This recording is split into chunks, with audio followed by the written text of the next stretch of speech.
Millionaire yelled at Nanny. She left in tears without telling anyone. Twins refused to eat, and he regretted it. Hi, my most beautiful family. Let's start with a prayer. Dear God, thank you for this loving YouTube family. Heal me and bless them all with peace, health, and joy. Amen. This is your Mr. Peter. I'm still in New York for treatment, but your love and prayers are my strength. I miss you all so much. Please remember, if you see my videos on another channel, they're stolen. People are copying my voice and uploading edited versions. Unsubscribe from them and stay loyal to our real home, this channel. To my new family members, welcome. Introduce yourself in the comments. I truly want to know you. And please, don't leave the story midway. If the intro feels long, skip it. Your like and comment can protect this channel. James will be here while I recover. I'll return soon, with more love than ever. Now, let's enjoy today's story together. The devil himself couldn't have looked more terrifying than Charles Laplante at 7:30 on that fateful Tuesday morning. Exactly 3 years to the day since Elena had died in his arms, whispering her final words about finding someone to love their girls when the darkness came. "Get them under control, or get out of my house." His voice cracked through the air like thunder, each word dripping with barely contained fury as he surveyed the chaos before him. Orange juice pooled across the pristine white Italian marble countertop, the same marble Elena had chosen for their dream kitchen, dripping steadily onto the hand-woven Persian rug beneath, a rug that cost more than most people earned in a year. Cereal scattered like confetti across the polished floor, and in the center of the disaster sat 7-year-old twins, Owona and Kara, their identical chocolate-brown eyes, Elena's eyes, wide with shock at their father's explosive rage. Lirael's breath caught in her throat as she instinctively moved between the children and their father's wrath. At 28, she had weathered many storms in the Laplante household during her year of employment, but nothing had prepared her for the glacial fury blazing in Charles's steel-gray eyes this morning. Her hands trembled as she reached for the dish towel, her heart hammering against her ribs so violently she was certain everyone could hear it. There was something different about today, something that felt like destiny colliding with destruction. "Mr. Laplante, please," she said softly, her melodic voice, the one that reminded him painfully of wind chimes Elena used to love, cutting through the tension that filled the room like poison. "They're just children. They were only playing. Just children." Charles's laugh was harsh and bitter, slicing through her words like shattered glass. "Just children who have destroyed this kitchen, ruined a $15,000 rug, and turned my home into a war zone on the one day I can't—" He stopped himself, his jaw clenching as he fought against words that wanted to spill out. The anniversary, Elena's death day, the day he lost everything that mattered. He stepped closer, his imposing 6'3" frame dwarfing her petite 5'5" figure. "This is exactly what I'm talking about, Lirael. This chaos, this catastrophe that follows wherever you take them." The twins shrank back in their chairs, and Lirael felt her protective instincts surge like a mother lion defending her cubs. These beautiful little girls had already endured so much, losing their mother to cancer when they were only 4, and now their father seemed determined to push away everyone who dared to love them. "Sir, with respect, today marks 3 years since their mother. Don't—" His voice dropped to a dangerous whisper that somehow felt more menacing than his shouting. "Don't you dare bring my wife into this mess.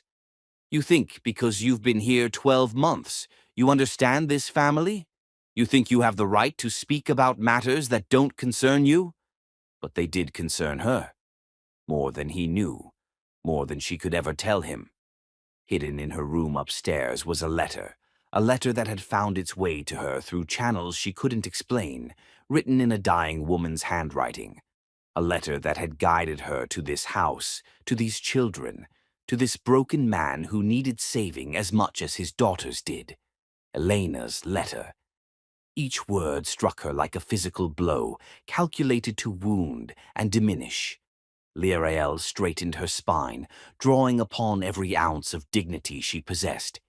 I think these children need someone who cares more about their emotional well-being than about expensive furnishings. The silence that followed was deafening. Charles's face drained of color, then flushed crimson as his hands clenched into white-knuckled fists. When he spoke again, his voice was like winter itself. How dare you? How dare you stand in my kitchen, in my house, and presume to lecture me about my own children?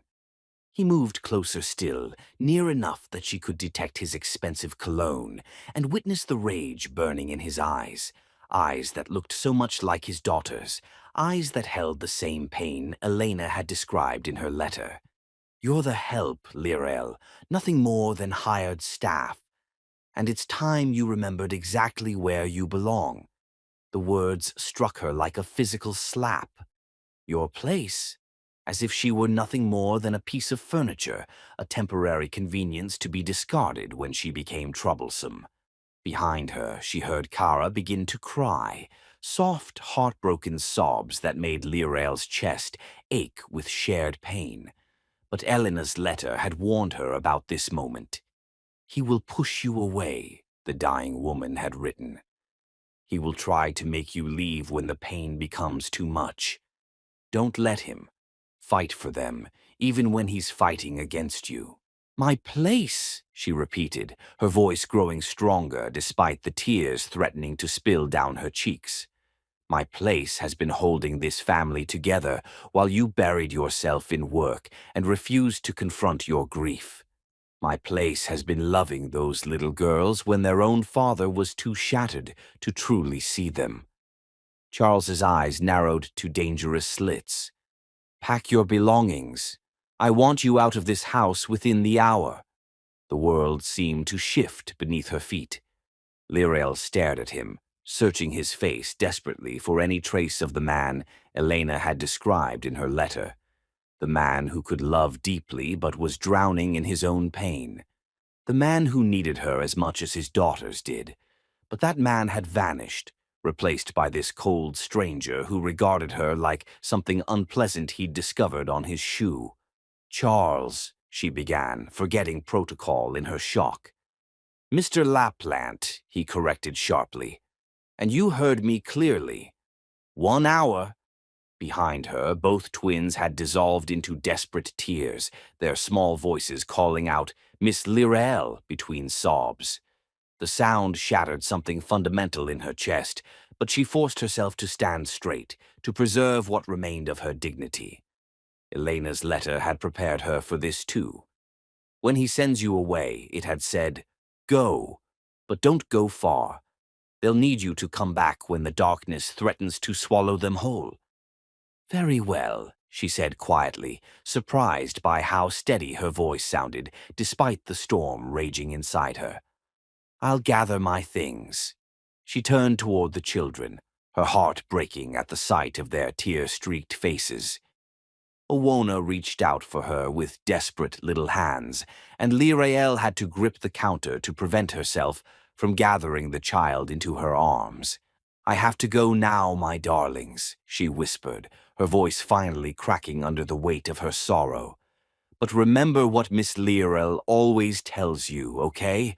You are brilliant and beautiful and brave, and you are so deeply loved. Never forget that you are treasured beyond measure. No. Kara leaped down from her chair, her small arms wrapping around Lirael's legs in a desperate embrace. Don't go. Please don't leave us. Kara, sweetheart. Girls, go to your rooms. Now. Charles's voice sliced through the moment like a blade, cold and final. But the twins remained frozen, clinging tighter to Lirael as their sobs grew more heartbroken. I said now, Charles thundered, his composure finally cracking completely. Come along, my precious ones, Lirael whispered, gently extracting herself from their desperate grip with practiced care. Go upstairs.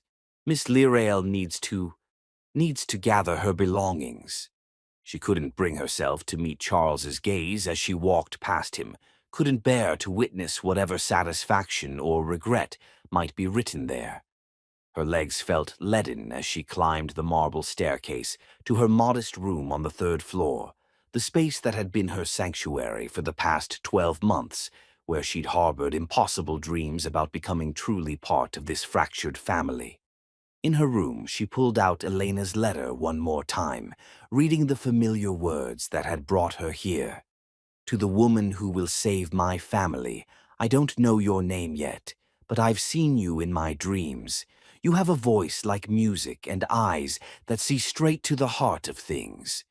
You'll come to them when they need you most, when Charles has forgotten how to love and my girls have forgotten how to laugh. He will resist you. He will hurt you. He will send you away. But you'll come back. You have to come back, because you're the only one who can save them all. Elena. 45 minutes later, her meager possessions were packed into 2 battered suitcases. She owned so little, really. A year of her life, countless precious memories, and a love for 2 little girls that would haunt her forever. Through the walls, she could hear them crying in their bedroom down the hall, calling her name over and over with increasing desperation. Charles waited by the front door when she descended the stairs, his face an impassive mask that revealed nothing. He didn't speak as she set her suitcases down, didn't even acknowledge her presence directly. "The children," she began softly. "We'll adjust," he cut her off, his voice devoid of emotion. "They don't need someone who undermines parental authority." Lirael studied him for a long moment, memorizing the sharp angles of his aristocratic face, the way his dark hair fell across his forehead, the mouth that had never kissed her but had lived in her dreams for countless nights. Elena had been right about everything. His pain, his pride, his desperate need for someone to fight for him even when he was fighting against them. "I hope someday you remember what it feels like to love someone more than your pride," she said quietly, her voice carrying a dignity that surprised them both. "And I pray it won't be too late when you finally do." She lifted her suitcases and walked through the door without a backward glance, even as the twins' cries grew more desperate and heart-wrenching.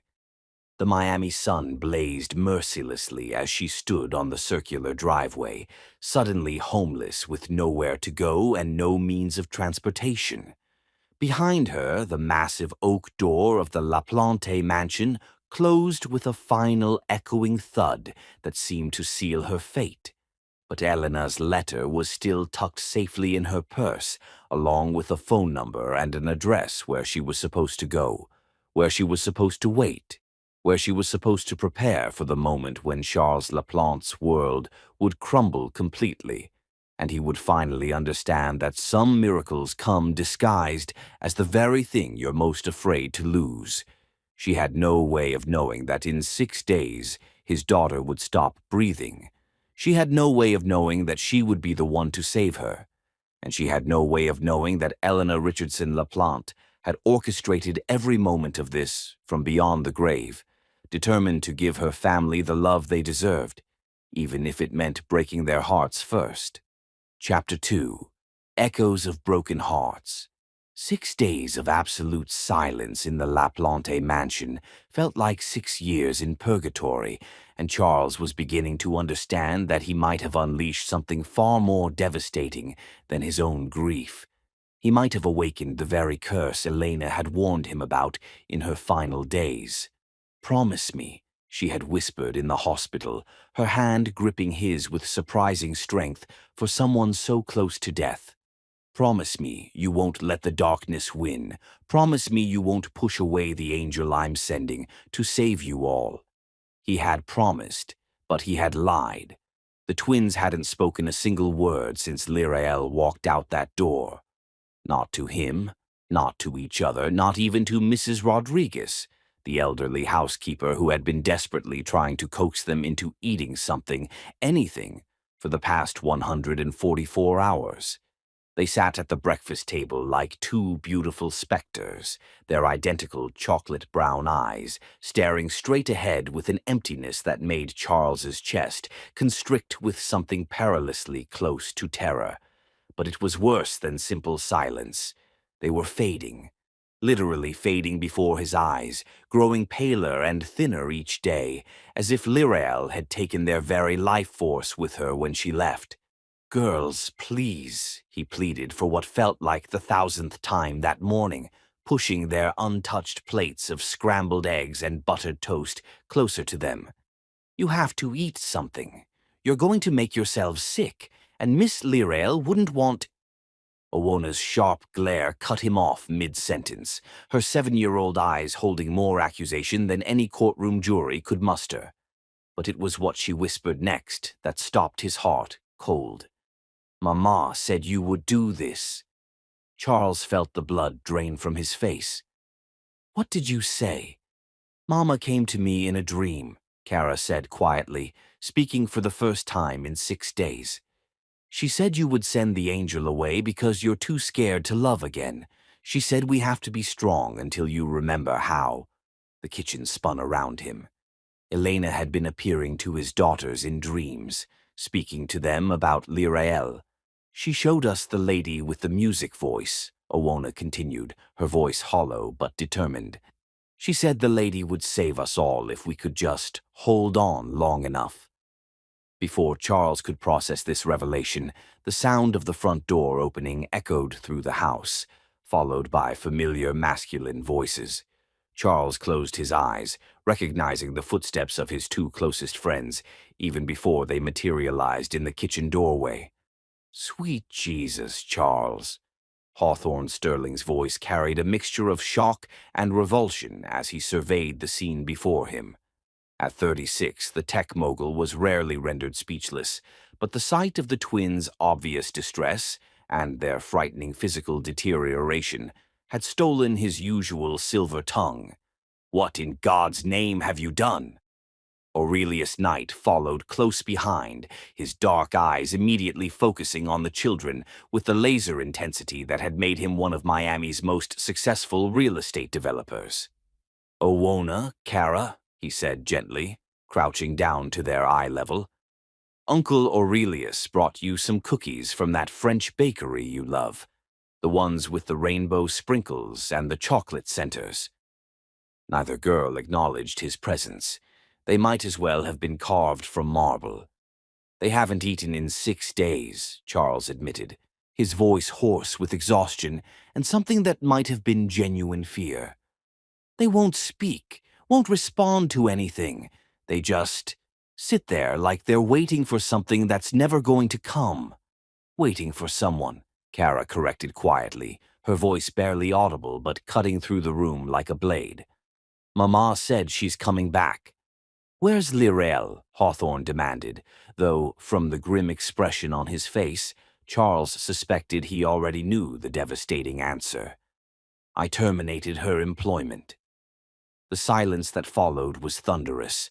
Aurelius slowly rose to his full height, his expression darkening like storm clouds gathering over Biscayne Bay. When he spoke, his voice was deadly quiet. "You did what, exactly?" "She was insubordinate, disrespectful. She overstepped her boundaries and—" "Her boundaries?" Hawthorne's voice rose an octave in disbelief. "Her boundaries were taking care of your children, you absolute fool. Her boundaries were being the only stable force in their lives after you spent 3 years drowning in your own misery." "You don't understand," Charles said desperately.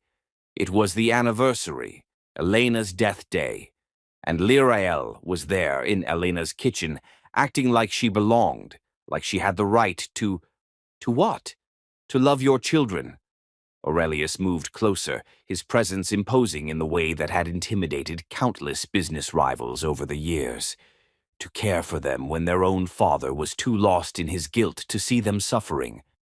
"Elena asked me to find someone," Charles whispered, the words torn from somewhere deep inside him.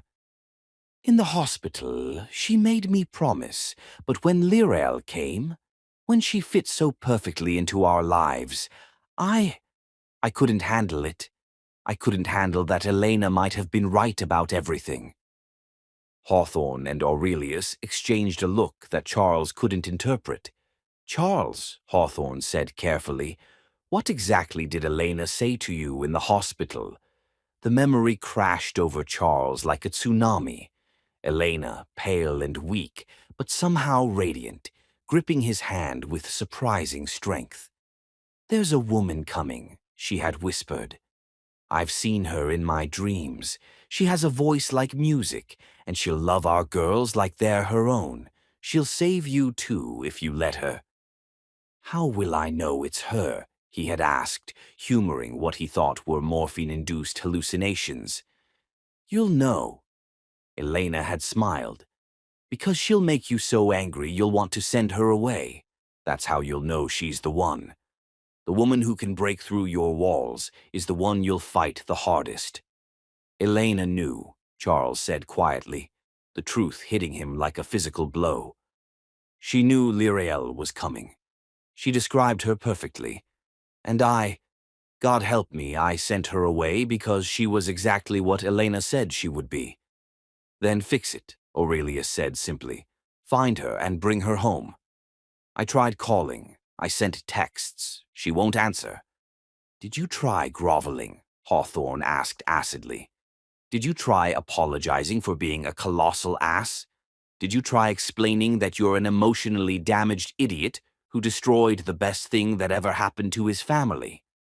Before Charles could answer, Kara spoke again, her voice ethereal and strange. She's with the teacher lady. Mama showed me in my dream, the one with the kind eyes who smells like books and coffee.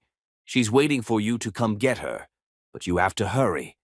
Charles felt his knees buckle. Kara, how could you possibly? Mama knows things now, Owona said matter-of-factly. She said the angel is sad and hungry too, just like us. She said if you don't go soon, she might give up and fly away forever. Hawthorne was already pulling out his phone. What's the nanny agency's name? I'm calling them now. It won't matter, Kara said, her voice growing weaker. She won't come back unless Daddy says the magic words. What magic words? Charles asked desperately. Both twins looked at him with their mother's eyes, and when they spoke, it was in perfect unison, as if Elena herself was speaking through them. I'm sorry, I love you. Please come home. Meanwhile, across town, in a small apartment that smelled of coffee and hope, Lyrael sat curled up on her friend Mahola's threadbare couch, staring at Elena's letter for the 100th time in 6 days. 23 missed calls from an unknown number, dozens of text messages she couldn't bring herself to read. You need to eat something, Mahola said gently, settling down beside her with 2 steaming mugs of chamomile tea. The elementary school teacher had taken one look at Lyrael's tear-stained face 6 days ago and immediately opened her door without questions or judgment. I keep having dreams about her, Lyrael whispered, her voice thick with unshed tears and exhaustion. Elena, she comes to me and tells me to wait. She says it's not time yet. Mahola's eyebrows rose. Dreams about Charles's dead wife? She's not dead, Lyrael said quietly. Not really. I can feel her everywhere, in that house with those children, in the very air around Charles. She's still protecting them, still guiding them, still trying to bring us together. Honey, that sounds crazy, I know. But Mahola, what if some love is so strong it transcends death? What if Elena really did arrange for me to find that family? What if this is all part of her plan? Her phone buzzed again. This time it wasn't a call or text. It was a video message from an unknown number. With trembling hands, Lyrael opened it. The screen filled with Elena's face, thinner than in the family photos, but unmistakably beautiful even in the hospital bed. She was looking directly into the camera with eyes that seemed to see across time itself. If you're watching this, Elena's voice was weak but clear, then you're the woman I've been waiting for, the one I've been dreaming about.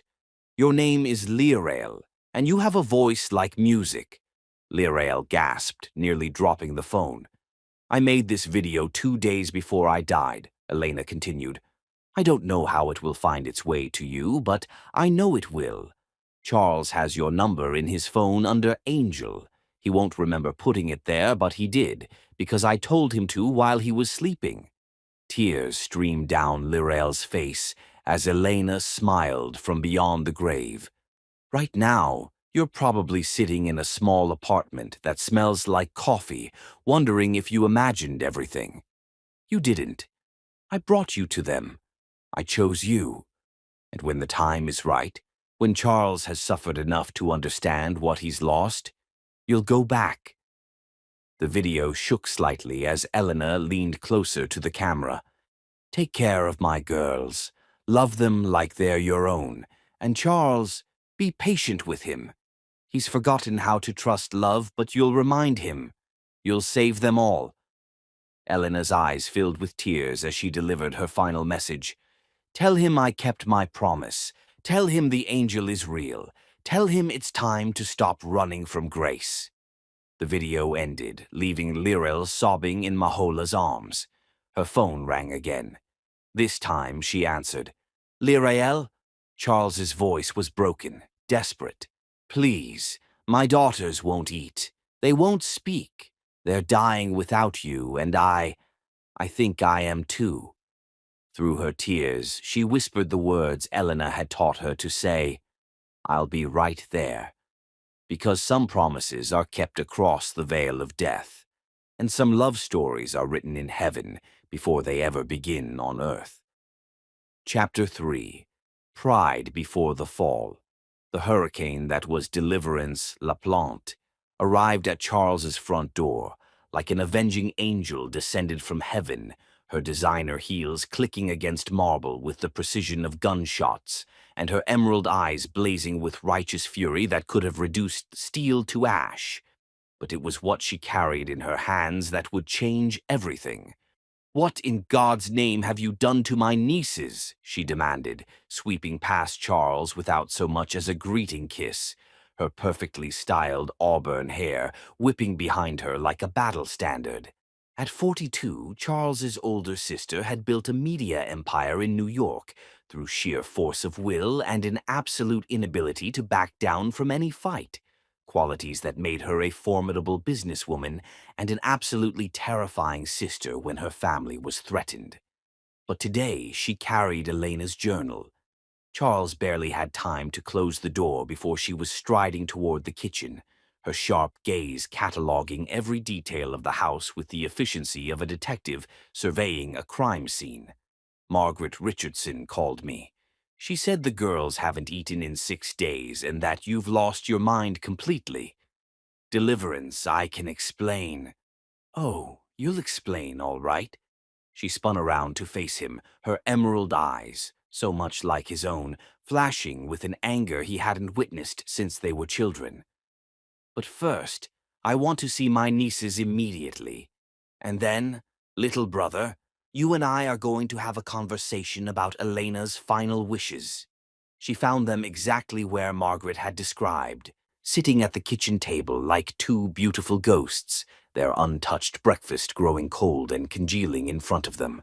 The sight hit Deliverance like a physical blow, all her fury temporarily replaced by heartbreak as she took in their hollow eyes and increasingly gaunt faces. "Oh, my sweet girls," she whispered, moving to kneel between their chairs with practiced grace. "Aunt Deliverance is here now." For a moment neither twin responded. Then Kara's bottom lip began to tremble, and she threw herself into Deliverance's arms with a sob that seemed to come from her very soul. "She's gone, Aunt Deli. Daddy made the angel go away, just like Mama said he would, and now she's gone forever and ever." Deliverance held her niece close, her eyes finding Charles over the little girl's head. When she spoke, her voice was deadly quiet and twice as dangerous. "The angel? Mama told us about her in our dreams," Owona said softly. "She said Daddy would send her away because he's scared of love. She said we had to be brave until he remembered how to let people save him." Charles felt the world tilt sideways. How could they possibly know? Because, Deliverance said grimly, setting Kara gently back in her chair and standing to face her brother. Elena wrote it all down. She held up the leather-bound journal, its pages yellowed with age and marked with ribbons. Every dream, every vision, every single thing she saw about the woman who would come to save you all. The journal seemed to pulse with otherworldly energy in her hands. Margaret found this yesterday while cleaning out Elena's old desk. She'd hidden it behind a false panel, along with instructions that it should only be given to you when you'd made the biggest mistake of your life. Deliverance's voice dripped with condemnation. Congratulations, Charles. According to Elena's timeline, you're right on schedule. Charles stared at the journal as if it were a live snake. I don't want to read it. Too bad. Deliverance opened it to a page marked with a red ribbon. Listen to this entry, dated 1 week before she died. I dreamed of her again last night. The woman with the music voice.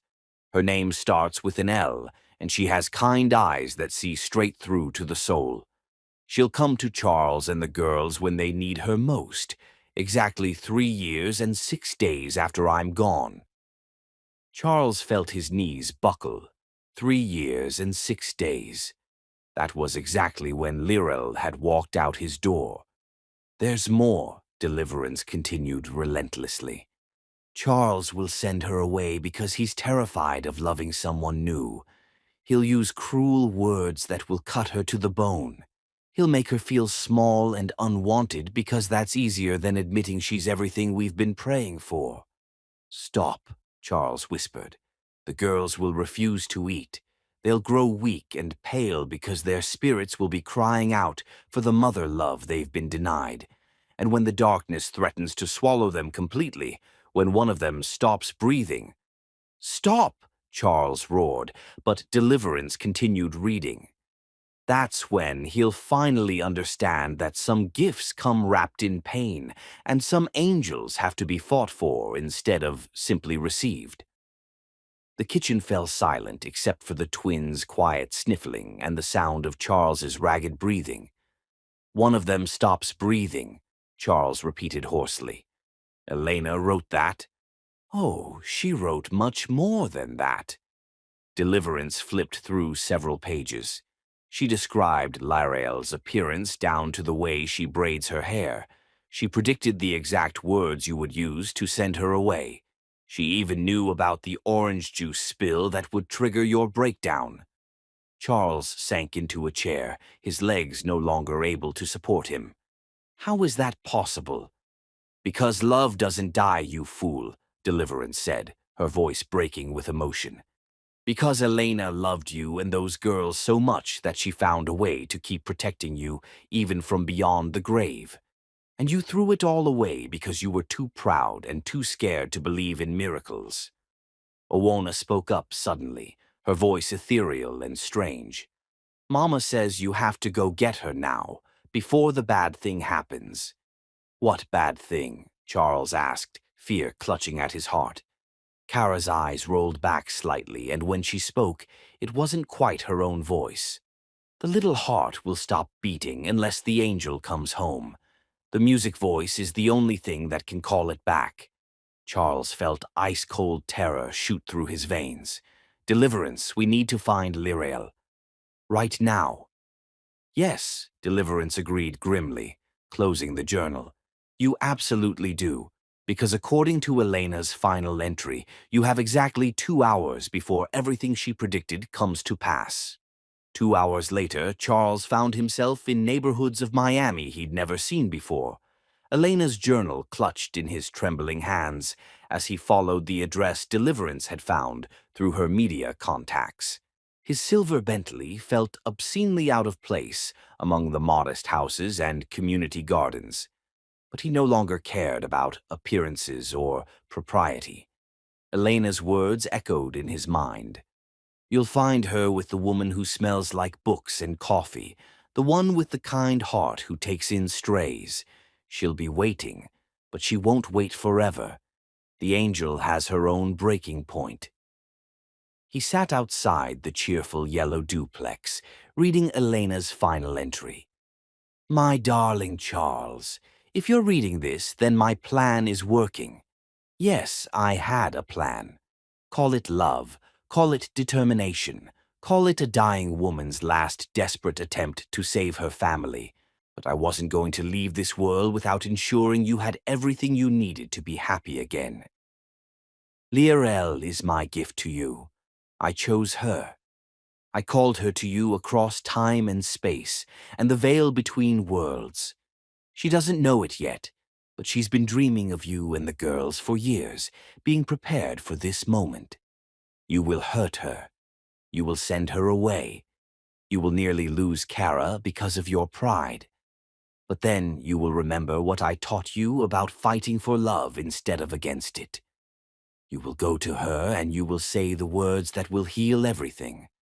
I'm broken, but I want to be whole. I'm scared, but I want to be brave. I'm lost, but I want to come home. Please help me remember how to love.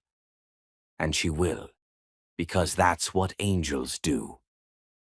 All my love from beyond the stars, Elena. P.S. Tell her I said thank you for keeping my promise. She'll know what that means. Charles climbed out of his car with Elena's journal clutched against his chest like a shield. The front door opened before he could knock, revealing a woman in her 50s with kind eyes and graying hair. You must be Charles, she said simply. I'm Mahola. She's been waiting for you. Is she heartbroken, hungry, holding on to Elena's letter like it's the only thing keeping her tethered to this world? Mahola's eyes were kind but stern. Elena told her you'd come, but she's starting to lose faith. Elena told her, through dreams, through signs, through a video message that appeared on her phone yesterday. Mahola stepped aside to let him enter.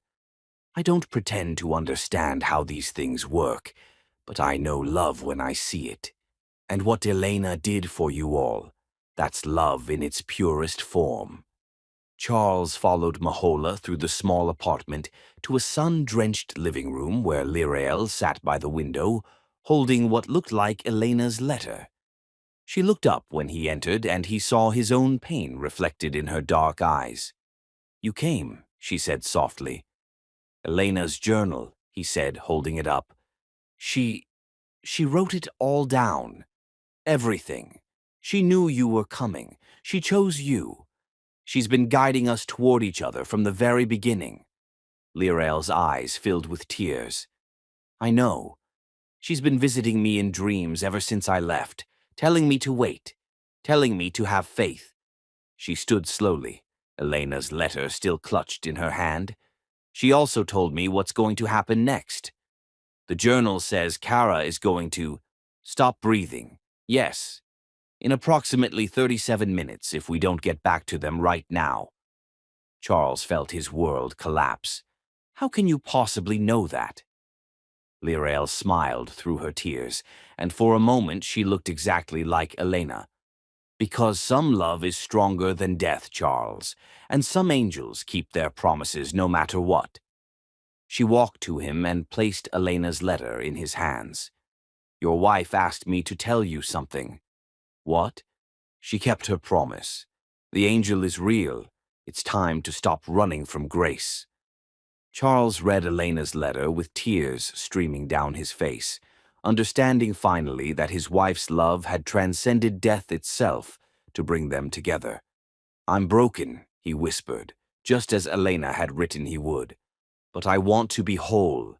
I'm scared, but I want to be brave. I'm lost, but I want to come home.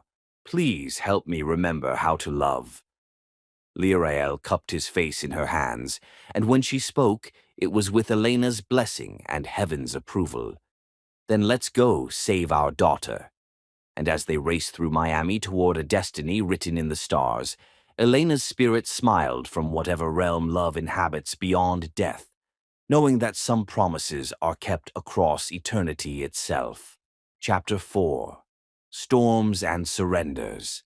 Lightning split the Miami sky as Lirael faced the man who had shattered her world, and Charles couldn't help but think that even nature was responding to the supernatural forces Elena had set in motion, forces that were about to converge in this moment of reckoning.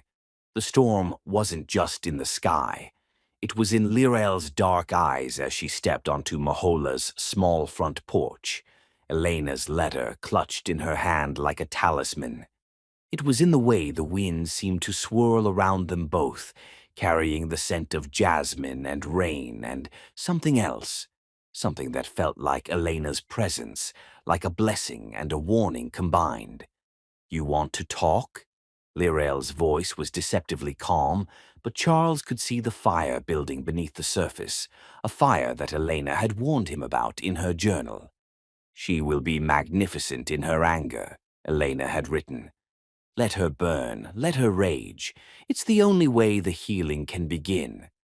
Then let's talk about how you called me hired help in front of your daughters," Lirael continued, stepping closer. "Let's talk about how you made me feel like dirt beneath your expensive Italian shoes. Let's talk about how you fulfilled every single prediction Elena made about your cowardice." The words hit him like physical blows, each one deserved and devastating. They stood facing each other as the storm gathered overhead, two souls dancing on the edge of destiny, while Elena's spirit watched from whatever realm love inhabits beyond death.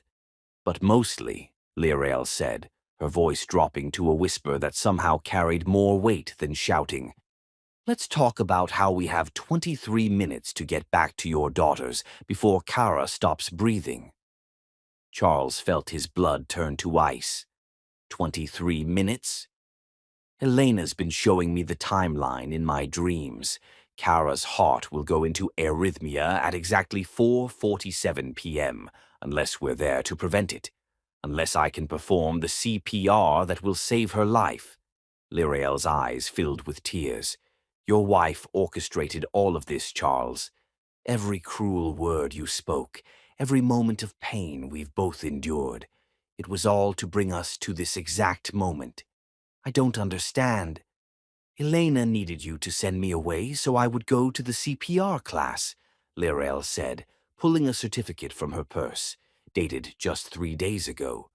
"She guided me to the instructor who would teach me exactly what I need to know to save Kara's life. She needed us both to be broken so we could understand what it means to be healed." The first fat raindrops began to fall, but neither of them moved toward shelter. "Do you have any idea what you put me through?" Lirael's voice finally cracked, and the pain Charles had caused her poured out like blood from a wound.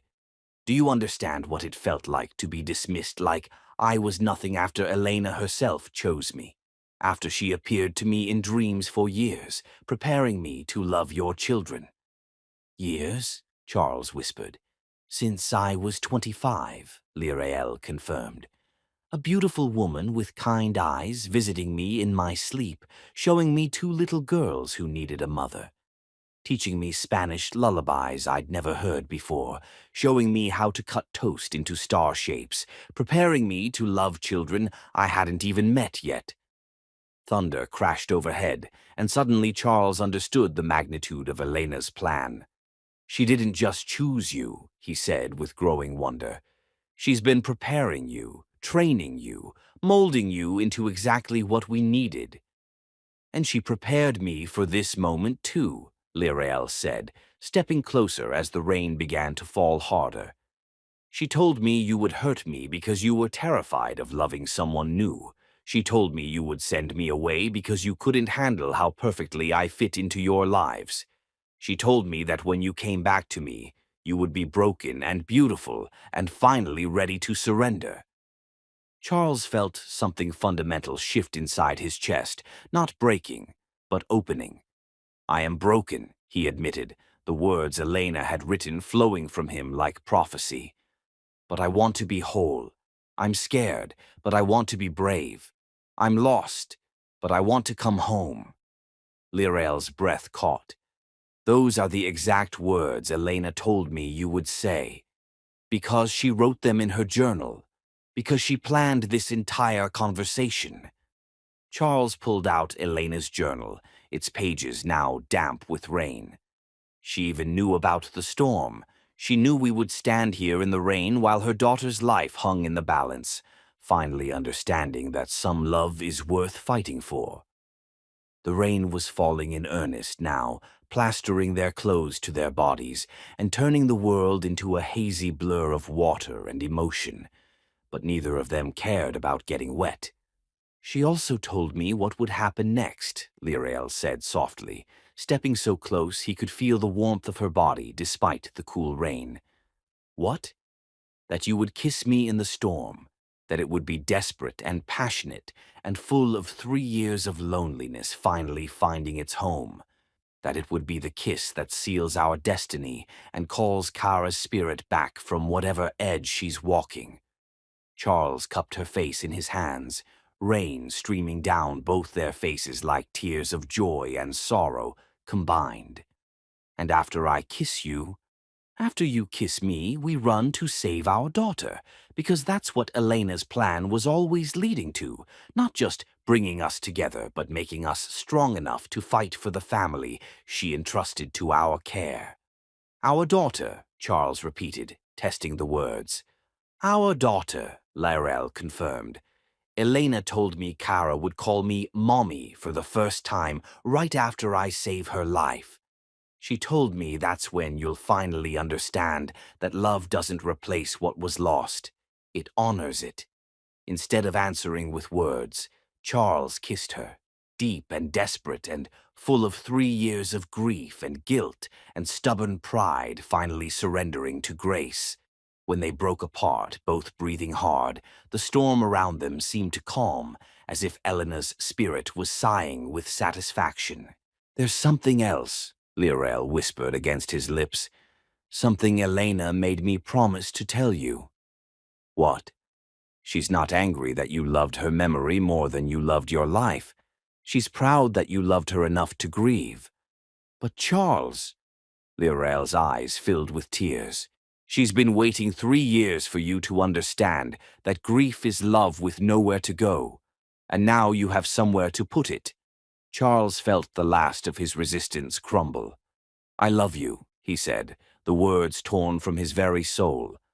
"I've been fighting it for months because I thought loving you meant betraying her memory. But Elena brought you to us. Elena chose you. Loving you honors her, doesn't it?" "Yes," Lirael whispered. "That's exactly what it does." Thunder crashed overhead one final time, and then the storm began to move away, leaving them standing in the gentle rain like two people baptized by heaven itself. "We have 17 minutes, Lirael said, checking the watch Elena had told her to buy, a watch that would help her time Kara's CPR perfectly. "Then let's go save our daughter," Charles said, taking her hand.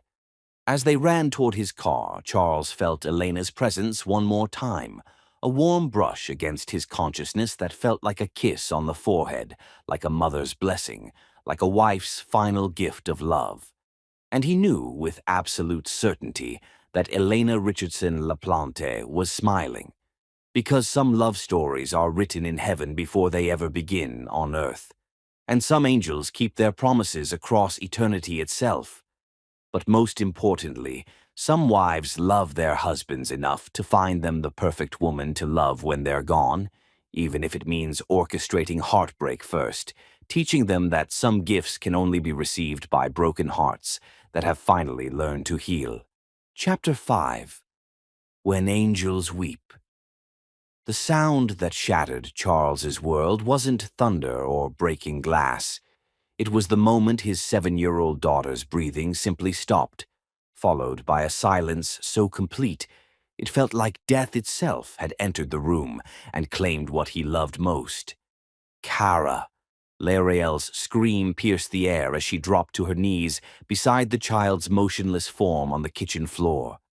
They had just walked through the front door, rain-soaked and hopeful, ready to rebuild their family, when they'd found Deliverance desperately trying to coax the twins into eating something, anything, for the 6th day running. But this was different. This was worse than Charles had imagined possible. Kara wasn't just unconscious. She wasn't breathing. No pulse, Lirel whispered, her fingers pressed against Kara's throat, her own face draining of color. Charles, call 911 now. She's not breathing. The world tilted sideways. Charles felt his knees buckle as he stared down at his daughter's blue-tinged lips, her chest terrifyingly still. For a moment he was paralyzed, not by fear, but by a crushing wave of memory. Elena in the hospital bed, her breathing growing shallower, the monitors falling silent. "Charles!" Lirel's voice cut through his PTSD flashback like a blade. "The phone!" Now! His hands shook so violently he could barely dial as Lirel tilted Kara's head back and began mouth-to-mouth resuscitation. One breath, two breaths, then chest compressions, her small hands pressing on an even smaller chest. 911, what's your emergency? My daughter, she's not breathing, 7 years old. The words tumbled out in a panic, barely coherent. Sir, is someone performing CPR? Charles looked at Lirel, who was breathing life back into his daughter with the focused intensity of someone who'd been trained for this moment. Yes, yes, my fiancée. She knows what to do. Keep her going. Paramedics are 3 minutes out. 3 minutes felt like 3 hours. Deliverance had gathered a sobbing Oona into her arms, shielding the little girl from the sight of her twin sister fighting for her life. Charles stood frozen, watching the woman he loved, literally breathing life back into his child. Come on, baby girl, Lirel whispered between compressions. Come back to us. Your daddy needs you. Oona needs you. I need you. On the 15th compression, Kara's eyes fluttered. On the 20th, she gasped, a horrible, ragged sound that was the most beautiful thing Charles had ever heard. There she is, Lirel sobbed, gathering the child against her chest as Kara began to cry weakly. There's my brave girl. The paramedics burst through the door just as Kara whispered, Miss Lirel. I'm here, sweetheart. I'm never leaving you again. In the ambulance, as they raced toward Miami Children's Hospital, Charles finally spoke. You saved her life. Anyone would have... No. His voice was rough with emotion and something deeper, a truth he'd been avoiding for months. You saved her life because you love her, because you've been more of a mother to her than... He couldn't finish the sentence. Dr. Sarah Martinez met them at the hospital with a team of specialists. Kara was immediately taken into intensive care, her small body hooked up to monitors and IVs.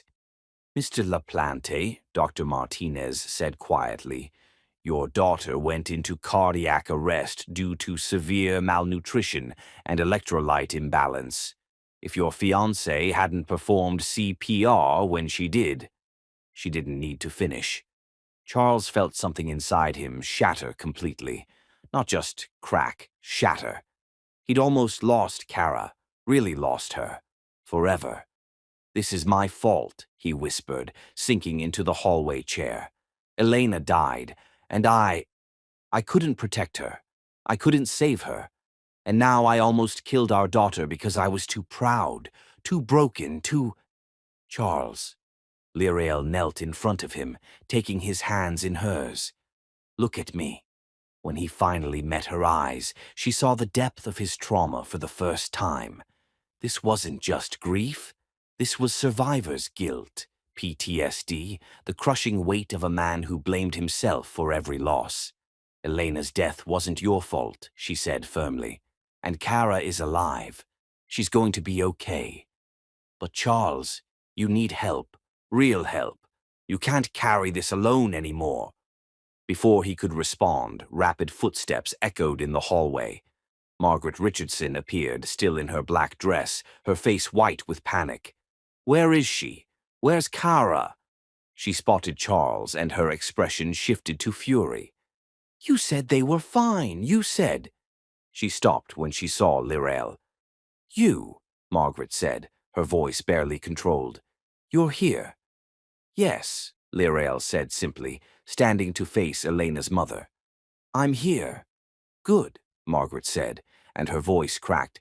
Good. Because ... She took a shuddering breath. Because Elena asked me to make sure you would be... The words hung in the air like a bombshell. Charles looked up sharply. What did you say? Margaret's composure finally broke. Tears streamed down her face as she reached into her purse and pulled out a sealed envelope, yellowed with age. She wrote this a week before she died, Margaret whispered. Made me promise to find the right woman for her girls. Made me promise to help that woman, even if it meant going against my own prejudices. She held out the envelope to Lirael with trembling hands. She described you perfectly. Your kindness, your strength, your ability to love children who weren't your own. She said you'd have a musical voice and that you'd make the girls laugh again. Lirael took the envelope with shaking hands. Her name was written on it in Elena's handwriting. She knew? Charles whispered. She didn't know you specifically, Margaret said to Lirael, but she knew someone like you would come. Someone who would love her girls the way they deserved to be loved. Someone who would... She looked at Charles. Someone who would save him too. Margaret turned back to Lirael, her voice breaking. I've been fighting this because I was afraid. Afraid of losing Elena completely. Afraid of change. Afraid that loving you meant forgetting her.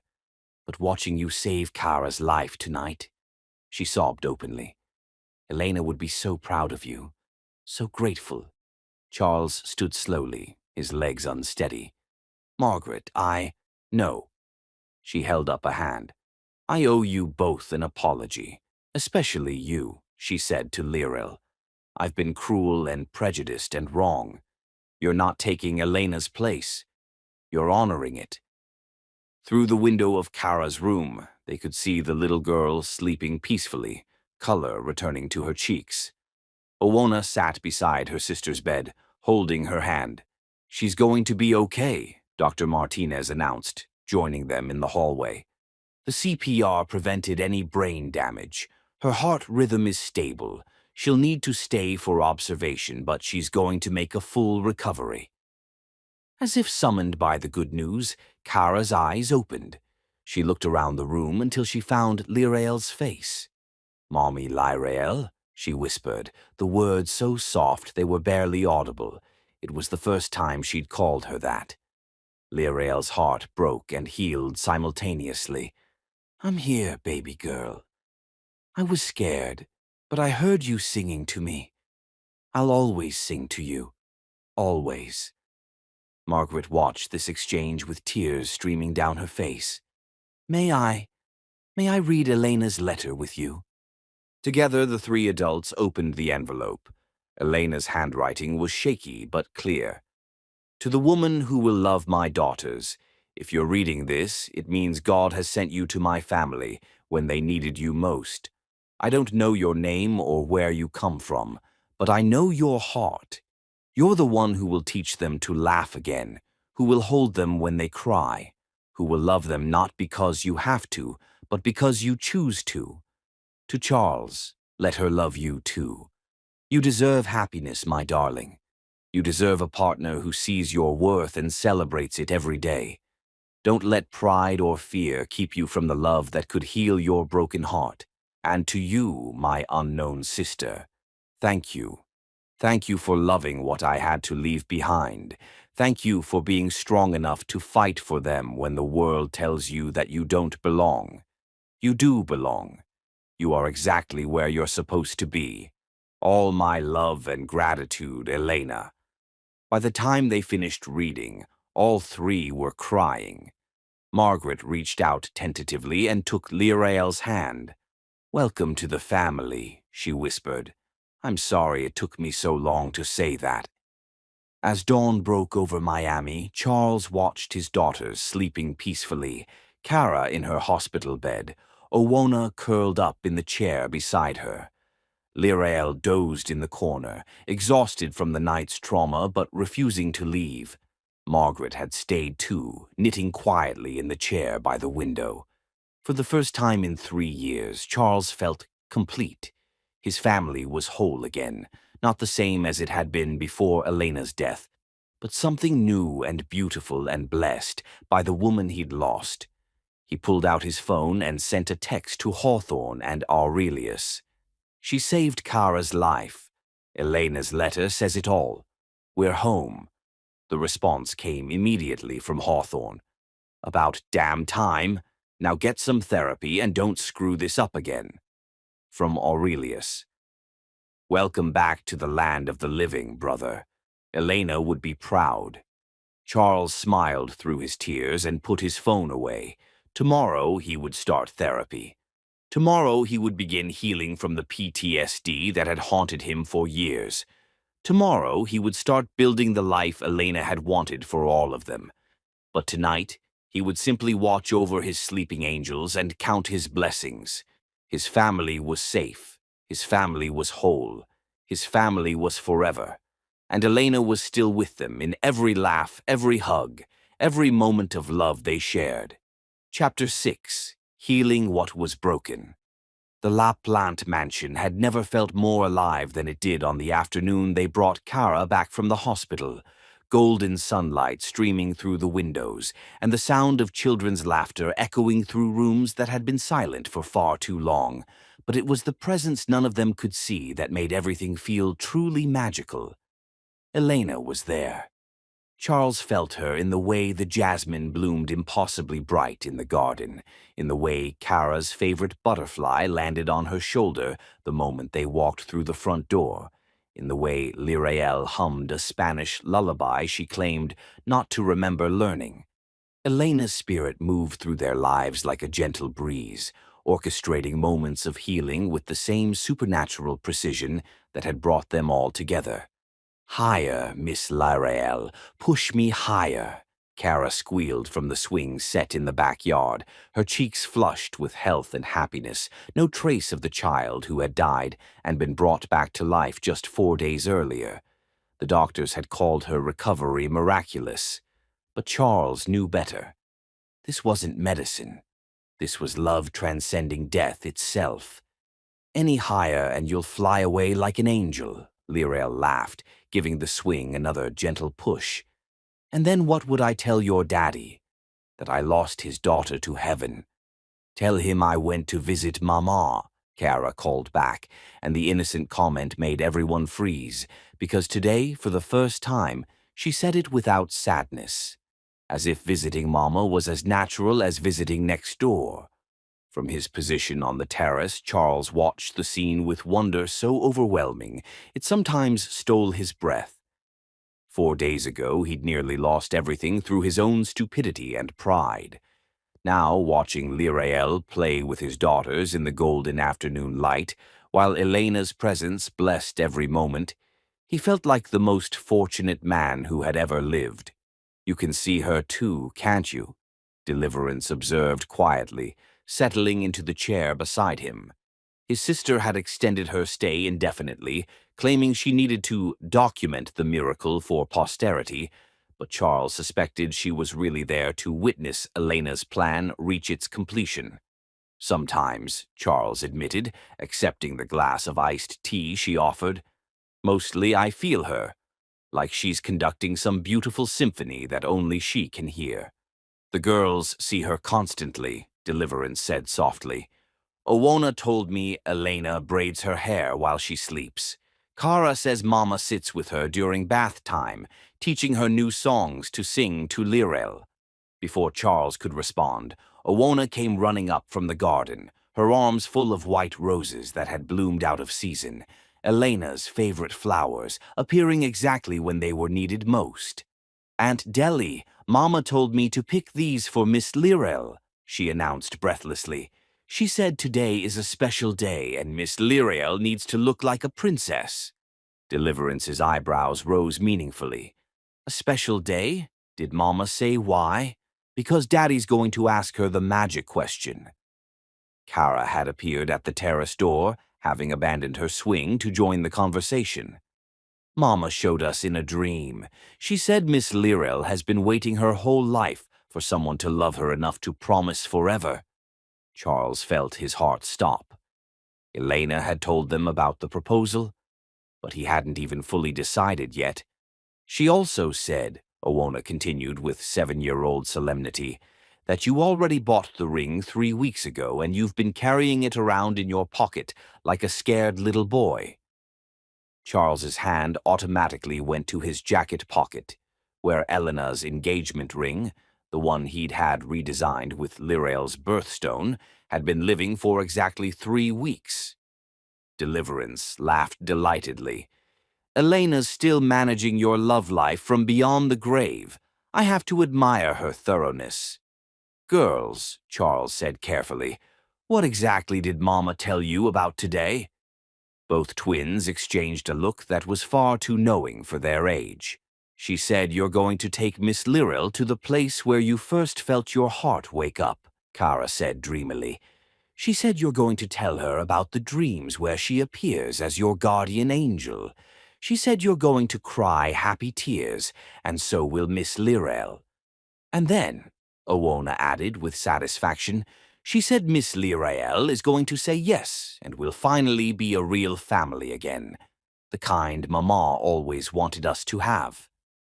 Charles looked toward the garden where Lirael was now teaching both girls to weave flower crowns, her face radiant with the kind of joy he'd only dreamed of seeing. Elena's presence seemed strongest around her, as if his wife's spirit was constantly whispering encouragement and guidance. Where did Elena say I should take her? Charles asked his daughters, knowing with absolute certainty that they would have the answer. The place where you and Mama got engaged, Kara said simply. She said Miss Lirael needs to know she's not replacing anyone. She's completing something that was always meant to have 3 hearts instead of 2. Charles felt tears prick his eyes. Elena had gotten engaged to him in the conservatory at Vizcaya, the same conservatory where she'd made him promise to find love again before she died. She also said, Owona added quietly, that she'll be there with you, that when you put the ring on Miss Lirael's finger, you'll feel Mama's hands blessing yours. As if summoned by their conversation, Lirael appeared at the edge of the terrace, flower petals in her hair and pure joy radiating from her face. The girls want to have a tea party in the garden, she announced, setting down her basket of flowers. Something about celebrating special days and new beginnings. Charles stood up, his hand closing around the ring box in his pocket. Actually, I was hoping you might come somewhere with me first. Something in his voice made her look at him more closely. Where? Vizcaya. There's something I need to show you, something Elena wanted you to see. Lirael's breath caught. Elena wanted me to see something? She left instructions, Deliverance said with a meaningful smile. Very specific instructions about timing and location and, well, you'll see. An hour later, Charles and Lirael walked hand in hand through the magnificent gardens of Vizcaya, the afternoon sun casting everything in golden light that seemed almost supernatural. Charles felt Elena's presence more strongly with every step, as if she was walking beside them, guiding them toward their destiny. This place is magical, Lirael whispered, pausing to admire a fountain that sparkled like diamonds in the sunlight. Elena always said it was where earth touches heaven, Charles replied. She said the boundary between worlds is thinner here. They reached the conservatory just as the sun began to set, painting the glass walls in shades of rose and gold. Charles led Lirael to the exact spot where he'd proposed to Elena 15 years earlier, a small alcove surrounded by blooming gardenias and jasmine. This is where I asked Elena to marry me, he said quietly, and this is where she made me promise to find love again after she was gone. Lirael's eyes filled with tears. She knew, even then. She knew everything. Charles pulled Elena's journal from his jacket and opened to a page marked with a white ribbon. She wrote this entry the day after our engagement. Today, Charles gave me his heart in the conservatory at Vizcaya. Someday, when I'm gone, he'll bring another woman to this same spot. Her name will start with an L, and she'll have eyes that see straight to the soul. When he proposes to her here, I'll be watching from heaven, so proud that he finally understands love doesn't diminish when it's shared. It multiplies. Lirael was crying openly now. She saw all of this, every moment. Charles closed the journal and took her hands in his. But Lirael, I need you to understand something. I'm not proposing to you here because Elena told me to. I'm proposing to you here because this is where I learned what forever means, and I want to promise you forever. As if responding to his words, the air around them seemed to shimmer, and for just a moment Lirael could swear she saw Elena standing behind Charles, her hands resting on his shoulders in blessing. Elena brought us together, Charles continued, his voice rough with emotion. But what happens next is our choice, our love, our forever. He dropped to one knee, pulling out the ring box that had been burning a hole in his pocket for weeks. When he opened it, the ring caught the last rays of sunlight and seemed to glow with inner fire. Lirael, he said, his voice breaking, you came into my life like an angel sent to save us all. You love my daughters like they're your own. You've taught me how to live again, how to hope again, how to believe in miracles again. In the air around them, jasmine petals began to fall like snow, though there was no wind to stir them. Will you marry me? Charles asked. Will you be my wife, my partner, my heart? Will you help me raise Elena's daughters and maybe give them brothers and sisters? Will you let me love you for the rest of my life and beyond? Through her tears, Lirael saw Elena more clearly now, radiant and smiling, her hands pressed to her heart in joy. When Elena spoke, only Lirael could hear her. Thank you for loving them better than I ever could have hoped. Thank you for being brave enough to catch what I had to let fall. Yes, Lirael whispered, and the words seemed to echo through dimensions. Yes, Charles. Yes to all of it. Yes to forever. As Charles slipped the ring onto her finger, they both felt it, Elena's hands covering theirs, warm and real and full of blessing. The air around them sparkled with something that might have been magic, or might have been love, or might have been the same thing. She's here, Lirael whispered. I know, Charles said, standing to kiss her as jasmine petals continued to fall around them, like benediction from heaven itself. When they finally broke apart, the conservatory was filled with the scent of Elena's favorite perfume, and both of them knew without a doubt that their love had been blessed by the woman who had orchestrated it all. Come on, Charles said, taking Lirael's hand and admiring the way Elena's ring sparkled on her finger. Let's go home and tell our daughters that Elena's plan worked. As they walked back through the gardens of Vizcaya, Elena's spirit smiled from whatever realm love inhabits beyond death, knowing that some promises are kept across eternity itself. Her family was complete. Her plan was fulfilled. Her love would live on in every laugh, every hug, every moment of joy they would share together. And in the conservatory behind them, white roses bloomed out of season, filling the air with the scent of heaven and the promise of happily ever after. Chapter 7. Dancing in the Fire.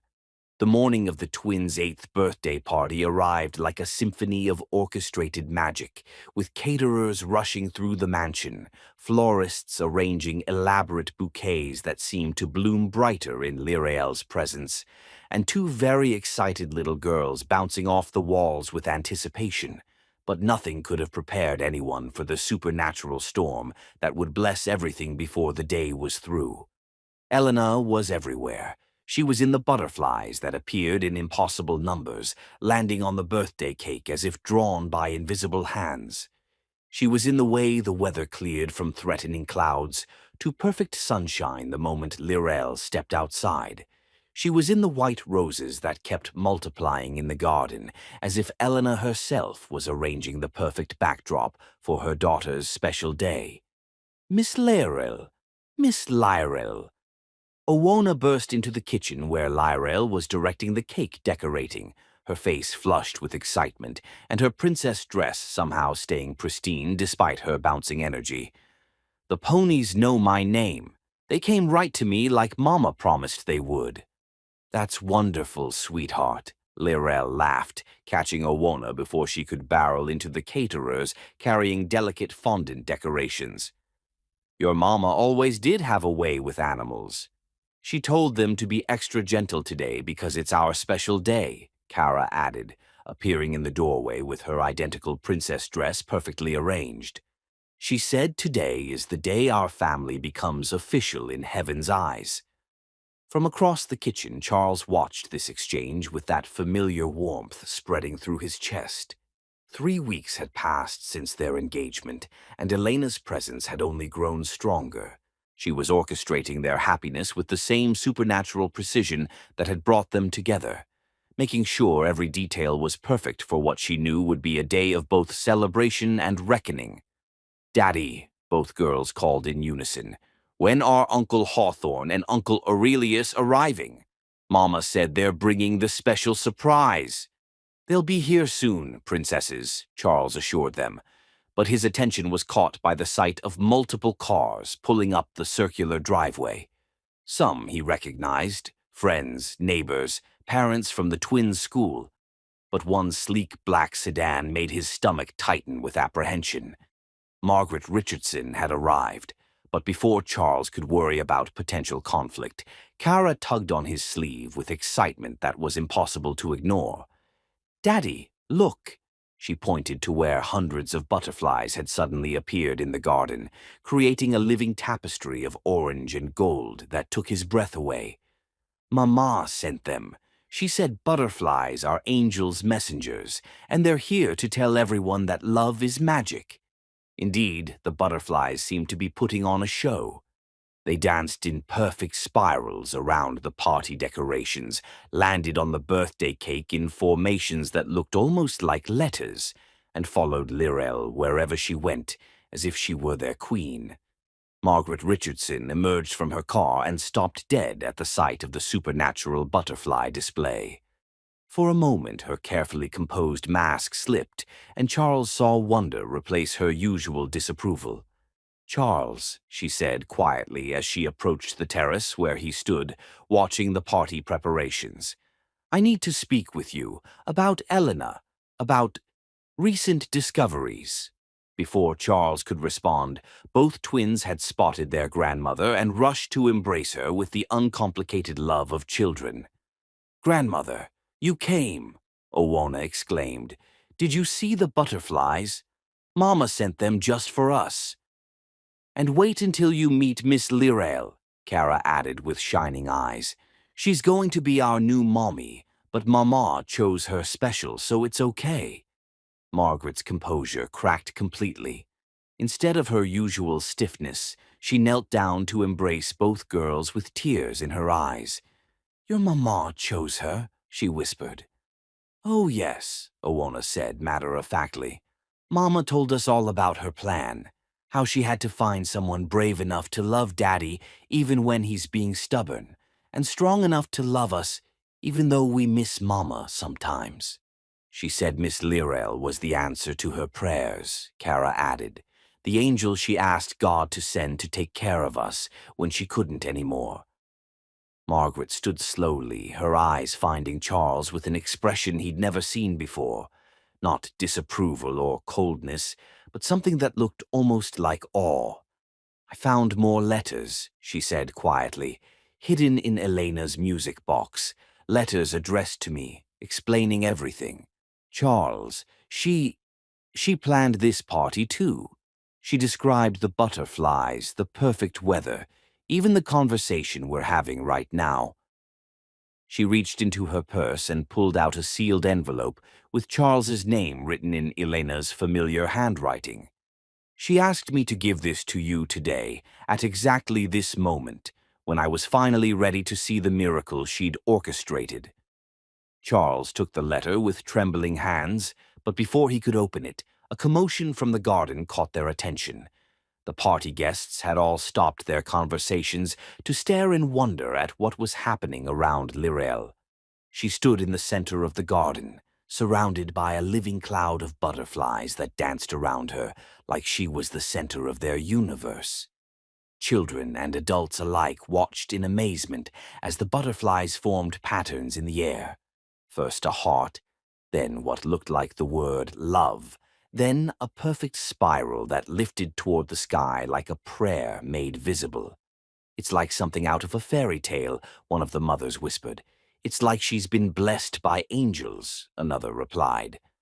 Margaret watched this supernatural display with tears streaming down her face. Elena always said she would find a way to show her approval from heaven. I just never imagined it would be so beautiful. Charles opened Elena's letter, his heart pounding as he read her familiar handwriting. "My darling Charles, if you're reading this at Oona and Kara's 8th birthday party, then everything has gone according to plan. Margaret has finally seen the miracle for what it is, and Lirael is standing in our garden, surrounded by heaven's messengers. The butterflies are my gift to her and to you.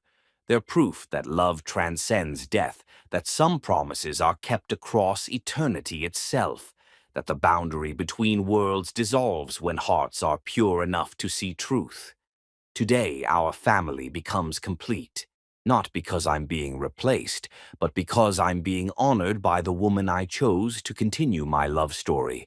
Watch the butterflies, my darling. They're spelling out my final message, the one I've been trying to send you since the day I died." Charles looked up from the letter just as the butterflies began to form letters in the air above Lirael's head.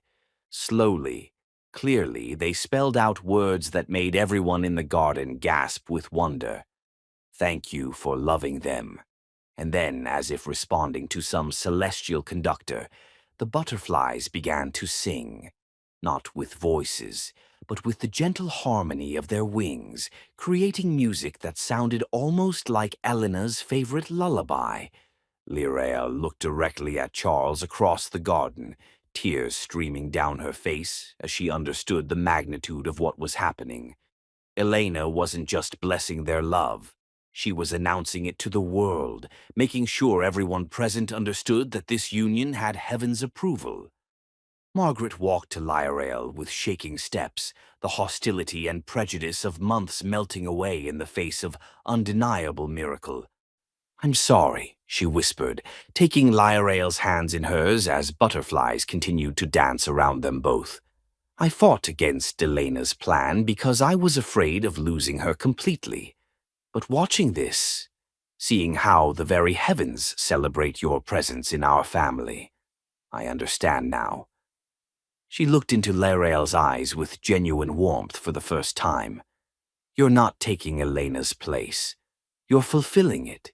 You're the answer to every prayer she ever whispered for her children's future. And I promise you," Margaret continued, her voice breaking with emotion, "I will spend the rest of my life supporting the love that Elena died to orchestrate." The butterflies began to settle then, covering every surface of the garden like living flowers. Children laughed with delight as the magical creatures landed on their hands and hair. Adults stood in wonder, many wiping away tears as they witnessed something that could only be described as a miracle. Charles made his way to Lirael through the crowd of amazed guests, Elena's letter still clutched in his hand. "She's here," Lirael whispered as he reached her. "I can feel her everywhere." "I know," Charles said, looking around at the supernatural beauty Elena had created for this moment. She wanted everyone to see. She wanted there to be no doubt that our love has heaven's blessing. As if responding to his words, a single white butterfly, larger and more radiant than all the others, landed on Lirael's shoulder. When it spread its wings, the pattern looked exactly like Elena's face, beautiful and smiling and full of joy. "Hello, Elena," Lirael whispered to the butterfly. "Thank you for trusting me with your precious family." The butterfly stayed for a long moment, as if listening, then lifted off and flew in a perfect circle around Charles and Lirael before disappearing into the golden afternoon light. The party that followed was pure magic. Children played with butterflies that seemed eager to be their companions. Adults shared stories of love and loss and hope reborn. The twins held court like the little princesses they were, explaining to anyone who would listen that their mama had planned everything from heaven. As the sun began to set and the last guests departed, the garden still sparkled with butterflies that showed no inclination to leave. Margaret lingered on the terrace, watching her granddaughters chase fireflies that had joined the supernatural celebration. "I have something else for you," she told Charles and Lirael. "Elena's final gift." She handed them a small velvet box that contained 2 matching necklaces, delicate chains holding pendants shaped like butterflies, each one set with a stone that seemed to glow with inner light. "She designed them herself," Margaret explained, "one for each of you. She said they would help you remember that love never dies, it just transforms into something even more beautiful." As Charles fastened the necklace around Lirael's throat, they both felt it. Elena's presence, warm and loving and eternally grateful. That night, long after the twins had been bathed and read to and tucked into beds still covered with butterfly visitors, Charles and Lirael stood on their terrace watching the last of the magical creatures dance in the moonlight. "Do you think she'll always be with us like this?" Lirael asked, leaning against Charles's chest as butterflies continued to spiral around the garden like living stars. "I think Elena's love has become part of the very fabric of our lives," Charles replied, his arms tightening around the woman who had completed his family. "I think every moment of joy we share, every laugh from our daughters, every kiss we exchange, it's all part of her continuing love story." A butterfly landed on Lirael's hand, its wings pulsing with gentle light that seemed almost like a heartbeat. "Thank you, Elena," she whispered to the night sky, "for choosing me, for trusting me, for showing me that some fairy tales are real. And somewhere in the realm where love transcends death, Elena Richardson LaPlante smiled, knowing that her greatest work was complete. Her daughters would grow up surrounded by love. Her husband had found happiness again. Her chosen successor would guard her family with the fierce devotion of a mother's heart. The butterflies would remain as long as they were needed, proof that miracles are real, that love never dies, and that some angels keep their promises across eternity itself. Chapter 8. Love's Sweet Rebellion.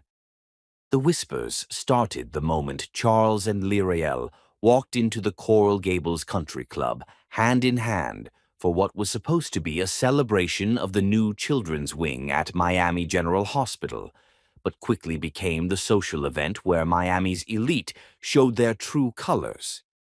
"Is that really Charles LaPlante with his caregiver?" The voice belonged to Victoria Ashford, wife of a prominent banker, and though she spoke quietly, her words carried across the marble foyer like shards of broken glass. How absolutely unconventional. Lirael felt Charles's hand tighten around hers, his jaw tensing in that familiar way that meant he was fighting to control his temper. She squeezed his fingers gently, reminding him without words that they'd known this would be difficult. Being in love in the privacy of his mansion was one thing. Presenting themselves as a couple to Miami's social elite was quite another. "Smile," she murmured, her voice steady despite the anxiety coiling in her stomach. "We're here for the hospital, remember?" "For the children." Charles looked down at her, his gray eyes softening as they always did when he looked at her. She was magnificent tonight in a simple but elegant black dress that hugged her curves perfectly, her natural beauty outshining every overjeweled socialite in the room. "You're right. And you're perfect. Mr. LaPlante, a booming voice interrupted their moment as Harold Whitmore, one of Charles's biggest business rivals, approached with his wife Constance in tow. How wonderful to see you here, and this must be— His eyes raked over Lirael with barely concealed disdain. Your date for the evening? My fiancée, Charles corrected firmly, his arm sliding possessively around Lirael's waist. Harold, Constance, I'd like you to meet Lirael. Lirael, the Whitmores. Constance Whitmore's smile was sharp enough to cut diamonds. How lovely. And what do you do, dear? Besides, well, she gestured vaguely, leaving the implication hanging in the air. I was a child development specialist before I came to work for Charles, Lirael replied calmly, though her cheeks burned with humiliation. Currently, I'm focused on raising his daughters and supporting various children's charities. How admirable, Harold said with false heartiness. Charles always did like his charitable projects. The word projects hit Lirael like a slap. She felt Charles go rigid beside her, his hand flexing as if he wanted to form a fist. If you'll excuse us, Charles said through gritted teeth, I see someone I need to speak with. He guided Lirael away before either of them could say something they'd regret, but the damage was done. As they moved through the crowd, similar conversations followed in their wake, polite on the surface but venomous underneath. The LaPlante name used to mean something in this city, Lirael overheard Patricia Worthington telling a group of women by the bar. Elena must be rolling in her grave. I heard she was the caregiver, another voice chimed in. You know what they say about the help getting ideas above their station? Each comment was another knife thrust, carefully aimed and precisely delivered. Lirael had known this would be difficult, but she hadn't been prepared for the casual cruelty of people who smiled to her face while sharpening their knives behind her back. I need some air, she whispered to Charles as they paused near the terrace doors. I'll come with you. No, stay, work the room. I'll be fine. Before he could protest, she slipped outside onto the moonlit terrace, grateful for the warm Miami night and the momentary escape from the suffocating atmosphere inside. She gripped the marble railing and tried to calm her racing heart, reminding herself of why she was doing this. The children, Charles, their future together. Having second thoughts. The voice behind her was cultured and smooth, belonging to a man she didn't recognize. He was handsome in a cold way, with silver hair and calculating blue eyes that reminded her unpleasantly of a shark. I'm sorry, do we know each other? Richard Blackwood, he said, extending a manicured hand. I'm an old friend of the family. Elena's family, that is. The way he said Elena's name was loaded with meaning. I couldn't help but notice you seem overwhelmed by all this. I'm fine, thank you. Are you? He moved closer, and Lirael fought the urge to step back. Because from where I'm standing, you look like a woman who's just realized she's in over her head. What do you want, Mr. Blackwood? His smile was predatory. I want to help you. You seem like a lovely young woman, but this— He gestured toward the party inside. This isn't your world, is it? These people will never accept you. They'll smile to your face and tear you apart behind your back for the rest of your life. His words hit too close to home, echoing her own fears with surgical precision. Charles loves you now, Blackwood continued, his voice deceptively gentle. But love fades.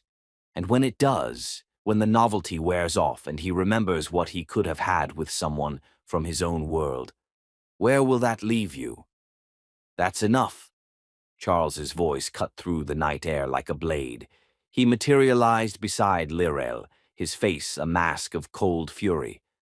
Blackwood, I should have known you'd slither out from whatever rock you've been hiding under. Charles, good to see you too.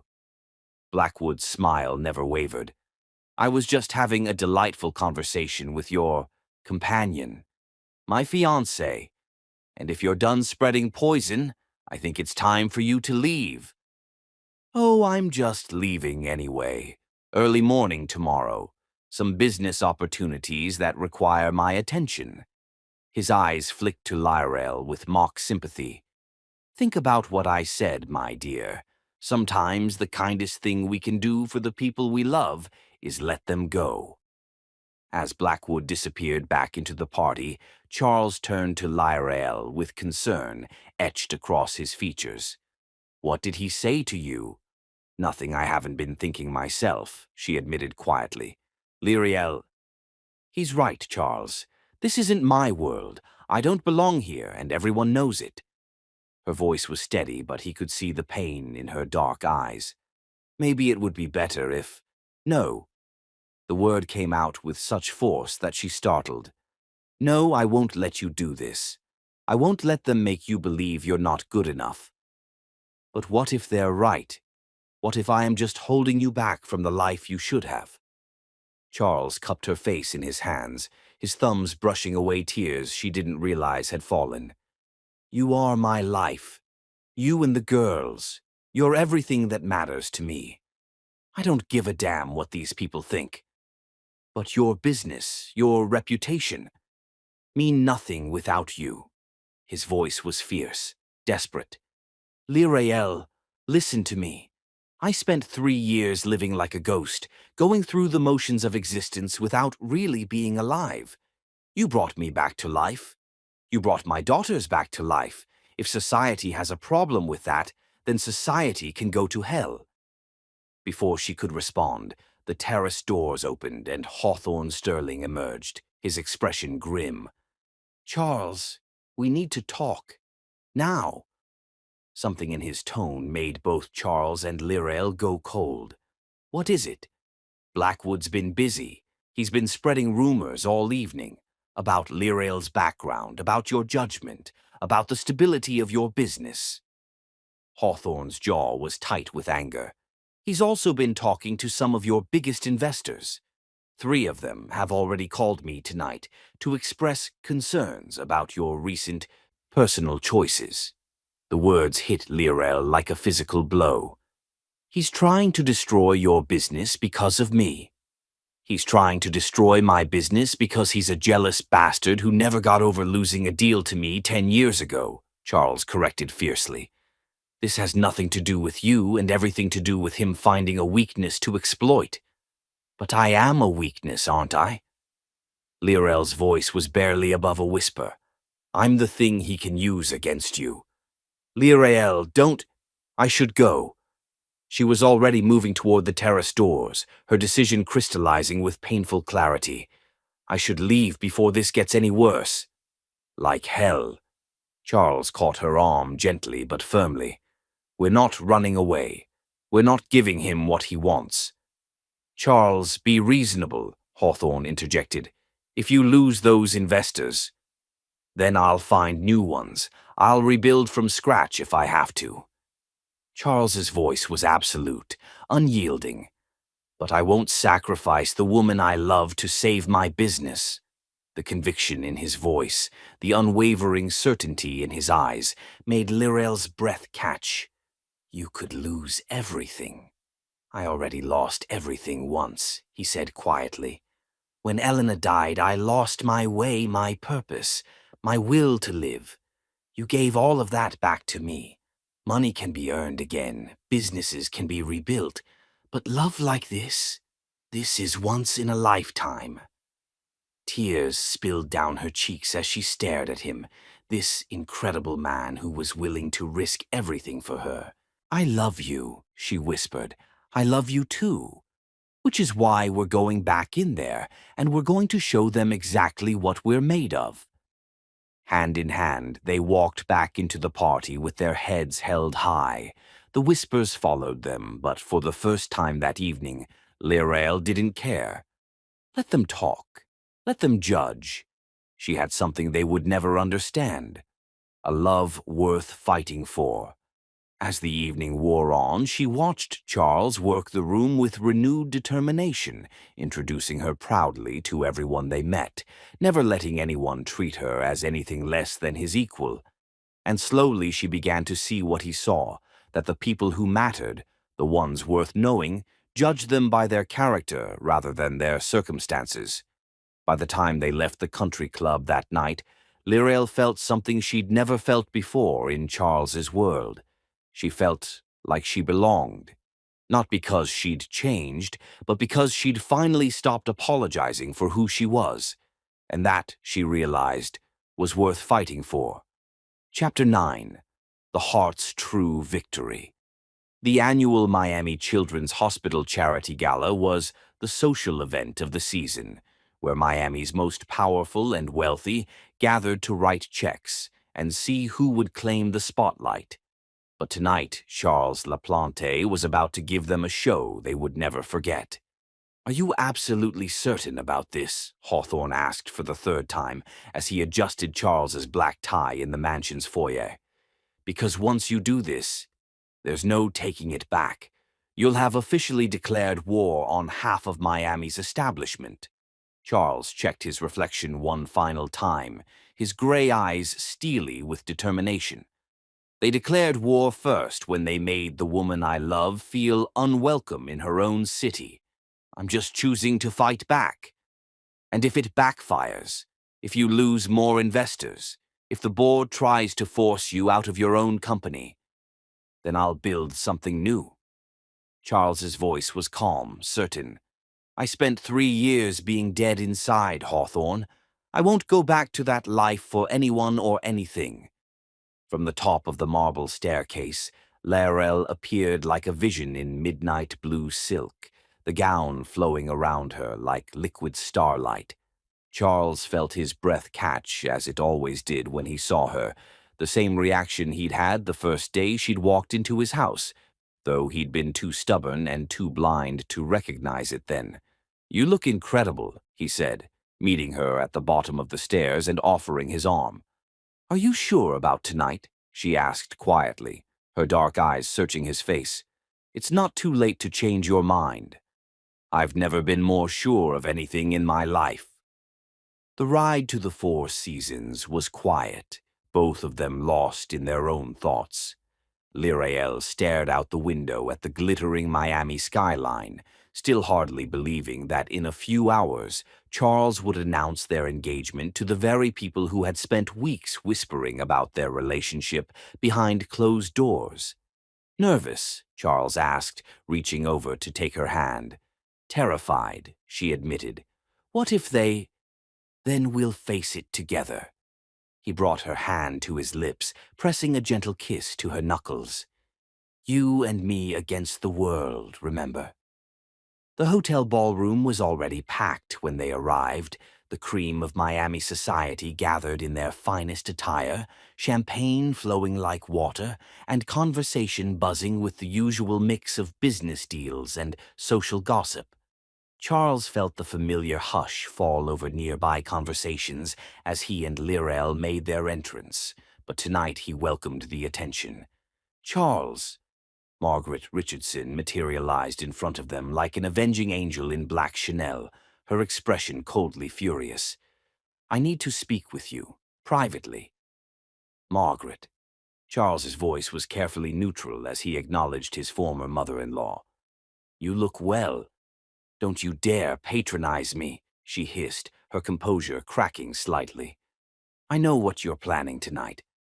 Richard Blackwood was kind enough to warn me about this spectacle you're about to make." "Did he now?"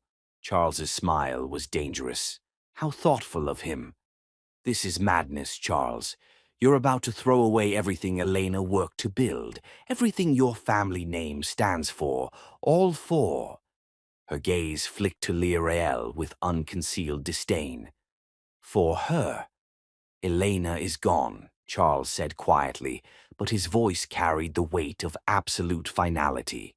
"And I won't dishonor her memory by living the rest of my life as a shrine to the past. She would want me to be happy, Margaret. She would want Owona and Kara to have a mother who loves them." A mother? Margaret's laugh was bitter. That woman will never be their mother. She doesn't have the breeding, the education, the— She has their hearts, Charles interrupted, his voice rising slightly. She has mine, and that's all that matters. Before Margaret could respond, the sound of a microphone being tested echoed through the ballroom. Dr. Sarah Martinez, the pediatric attending who had treated Kara, was stepping up to the podium to begin the evening's program. "If you'll excuse us," Charles said coldly, offering his arm to Lirael, "we have a future to announce."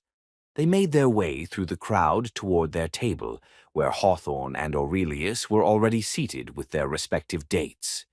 Deliverance had flown in from New York, specifically for this evening, and she stood to embrace both Charles and Lirael as they approached. "Ready to change the world?" she asked, with a grin that reminded Charles of their childhood conspiracies. "Ready," he confirmed. Dr. Martinez spoke beautifully about the Children's Hospital and the difference that charitable donations made in the lives of young patients. Several other speakers followed, including prominent businessmen and society ladies who basked in the applause for their philanthropic efforts. Then it was Charles's turn. As he made his way to the podium, Charles could feel the weight of hundreds of eyes upon him. Conversations quieted to a murmur, then stopped altogether as the crowd sensed that something significant was about to happen.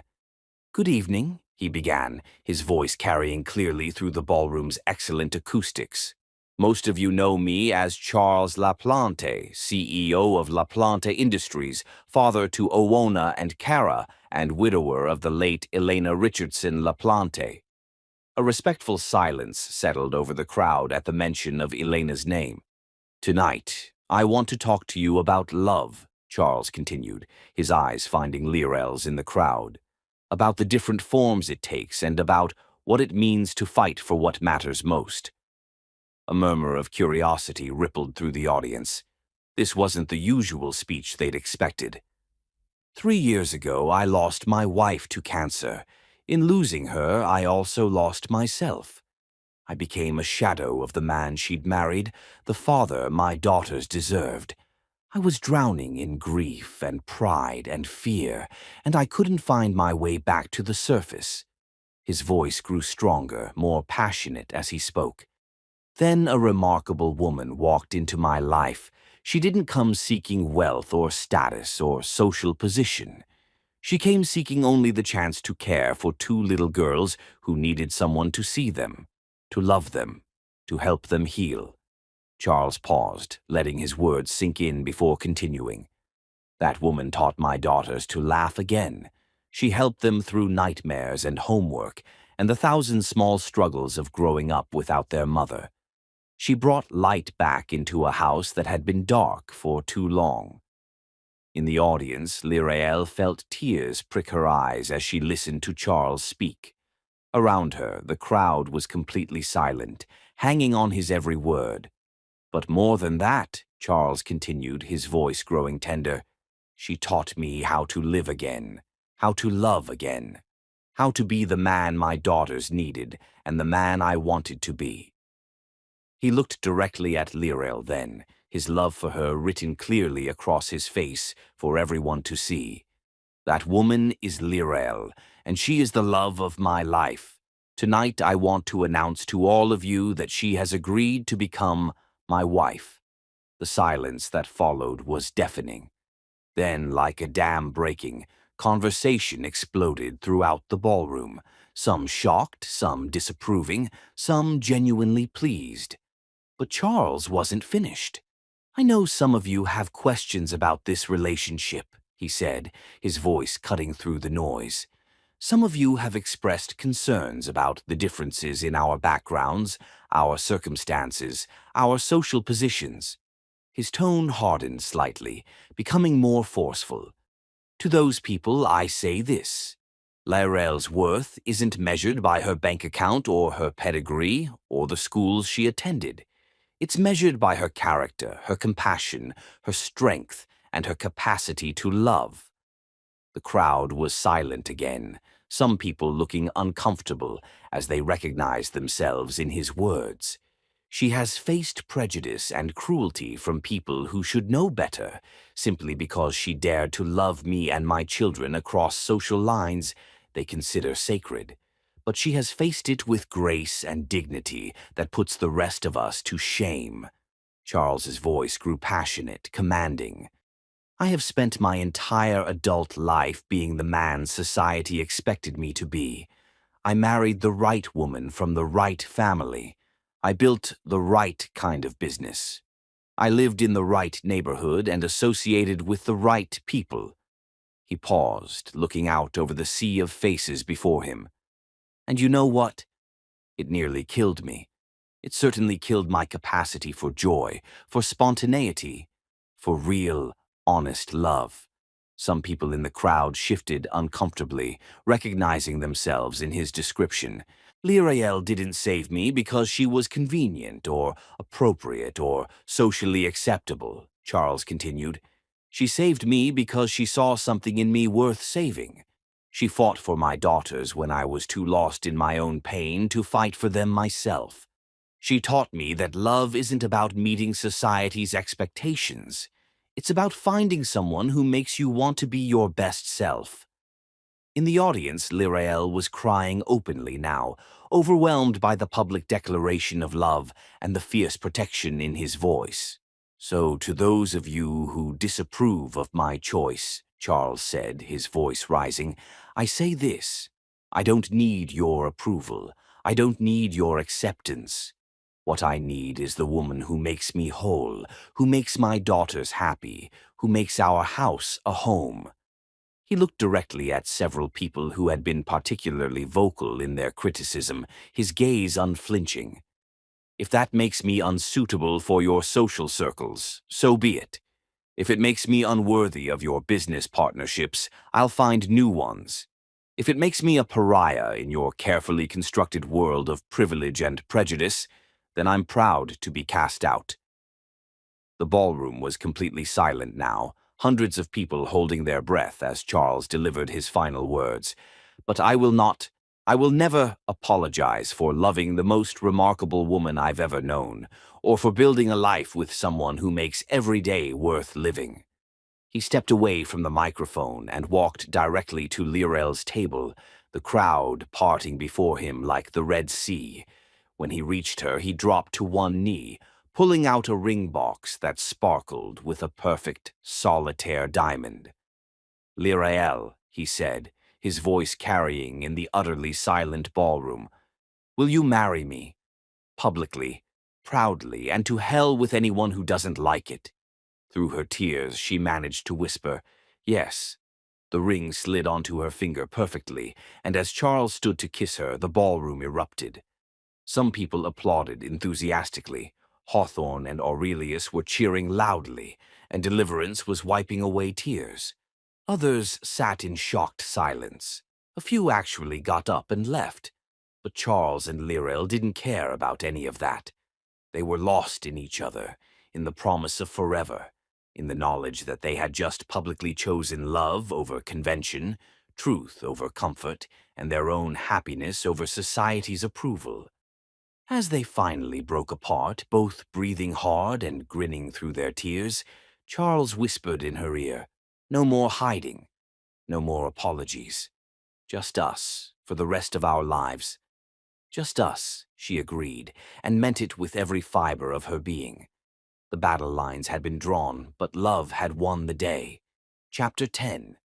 Forever starts today. 6 months later, on a perfect Miami morning, when the sun painted everything golden and the ocean breeze carried the scent of jasmine and endless possibilities, Lirael Laplante stood before her mirror and realized that fairy tales could come true, even for women who had stopped believing in them long ago.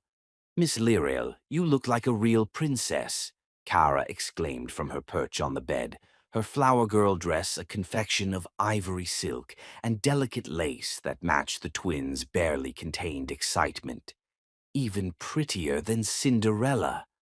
Much prettier, Owona agreed solemnly, carefully carrying Lirael's bouquet of white roses and baby's breath. Daddy's going to cry when he sees you. He always cries when you look extra beautiful." Lirael laughed, the sound bubbling up from a place of pure joy she'd never known existed. "Your daddy does not cry." "He does too," Kara insisted. "We've seen him. He gets all sniffly when he thinks we're not looking, especially when you're singing to us or when you help us with our homework, or when you make his favorite chocolate chip cookies." In the 6 months since Charles's dramatic proposal at the charity gala, their lives had transformed completely. The social fallout had been swift and sometimes brutal. Several business associates had indeed severed ties, and certain circles of Miami society had closed their doors permanently. But for every relationship they'd lost, they'd gained two more with people who valued authenticity over artifice, love over lineage. Charles's business had not only survived but thrived beyond all expectations. New investors, attracted by his integrity and passion, had stepped forward to replace those who'd left. La Plante Industries had expanded into sustainable development and children's charitable foundations, projects that gave both Charles and Lirael a sense of purpose beyond profit. "Are you ready, sweetheart?" Deliverance appeared in the doorway, elegant in her role as matron of honor, her eyes bright with unshed tears. "The car is here, and if we don't leave soon, your groom is going to wear a hole in the church floor from pacing." Lirael took one last look at herself in the full-length mirror. The wedding dress was perfect, simple, elegant, with a flowing skirt that moved like water and delicate beadwork that caught the light like captured starlight. But more than the dress, it was the glow of happiness on her face that made her beautiful. For the first time in her life, she felt like she was exactly where she belonged, with exactly the right people, about to begin exactly the right future. "I'm ready," she said, and meant it with every fiber of her being. The drive to the church was a blur of Miami scenery and nervous excitement. The twins chattered about their important duties as flower girls. Deliverance fussed with everyone's hair and makeup, and Lirael tried to calm her racing heart by focusing on what waited for her at the altar. Charles. Her Charles. The man who had chosen her over social convention, who had fought for their love against every obstacle, who had made her believe that she deserved happiness beyond her wildest dreams. St. Patrick's Cathedral was packed with everyone who mattered to them. Mahola sat in the front row, beaming with pride for her friend. Hawthorne and Aurelius, looking handsome in their matching groomsmen tuxedos, stood at the altar with Charles. Scattered throughout the pews were the faces of people who had become their chosen family, colleagues who respected Charles's business acumen, neighbors who adored the twins, fellow volunteers from the children's charities they supported together. Notably absent were Margaret Richardson and several members of Miami's old guard, but their absence felt like a blessing rather than a loss.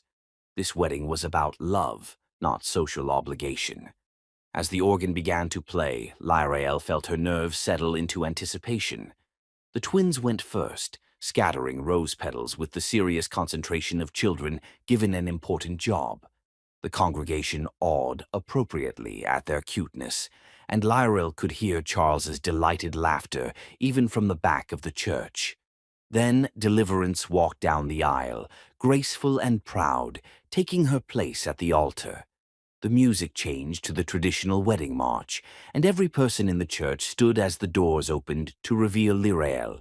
She had chosen to walk alone, not because she didn't have people who loved her, but because this journey to Charles was one she wanted to make independently, as a strong woman choosing her own destiny rather than being given away like property.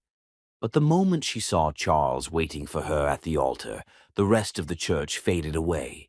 He looked devastatingly handsome in his black tuxedo, but it was the expression on his face that stole her breath, wonder, love, and a joy so pure it brought tears to her eyes. As she walked down the aisle, their eyes locked and held, and she could see his lips form the words, "I love you." She mouthed them back, and his smile was radiant enough to power the entire city. "Dearly beloved," Father Martinez began when she reached the altar, and Charles took her hands in his. "We are gathered here today to witness the union of Charles and Lyrael in holy matrimony." The ceremony passed in a haze of perfect moments. Charles's voice was steady and strong as he recited his vows, promises of love and partnership that he'd written himself, and that made several people in the congregation wipe away tears. "Lyrael," he said, his gray eyes locked on hers, "you came into my life when I thought my story was over, and you taught me that it was just beginning. You showed me that love isn't about finding someone perfect. It's about finding someone who makes you want to be perfect for them. You've been my salvation, my partner, my best friend, and my greatest love. I promise to cherish you, to challenge you, to support your dreams and share your burdens. I promise to love you through every season of our lives, in joy and in sorrow, in wealth and in poverty, in sickness and in health, for all the days of my life." When it was her turn, Lyrael's voice was clear and strong, despite the tears streaming down her cheeks. "Charles, you taught me that love isn't about being grateful for scraps of affection. It's about finding someone who sees your worth and celebrates it every day. You've shown me what it means to be truly valued, truly chosen, truly loved. You and Owona and Kara have given me the family I always dreamed of, but never dared to hope for. I promise to love you with my whole heart, to stand by your side through every challenge, to be your partner in all things, and to build a life with you that honors both who we are and who we're becoming together." "The rings," Father Martinez announced, and Owona stepped forward with Charles's ring, while Kara presented Lyrael's wedding band. As they exchanged rings, both of them were crying openly, and half the congregation was sniffling along with them. "By the power vested in me by the state of Florida and Almighty God," Father Martinez proclaimed, "I now pronounce you husband and wife. Charles, you may kiss your bride." The kiss was tender, passionate, and full of promise, a perfect beginning to their married life. The church erupted in applause and cheers, but Charles and Lyrael were lost in each other, in the moment, in the overwhelming gratitude for a love that had conquered every obstacle.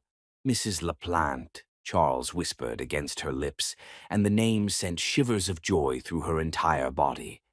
"Mr. LaPlante," she whispered back, "take me home."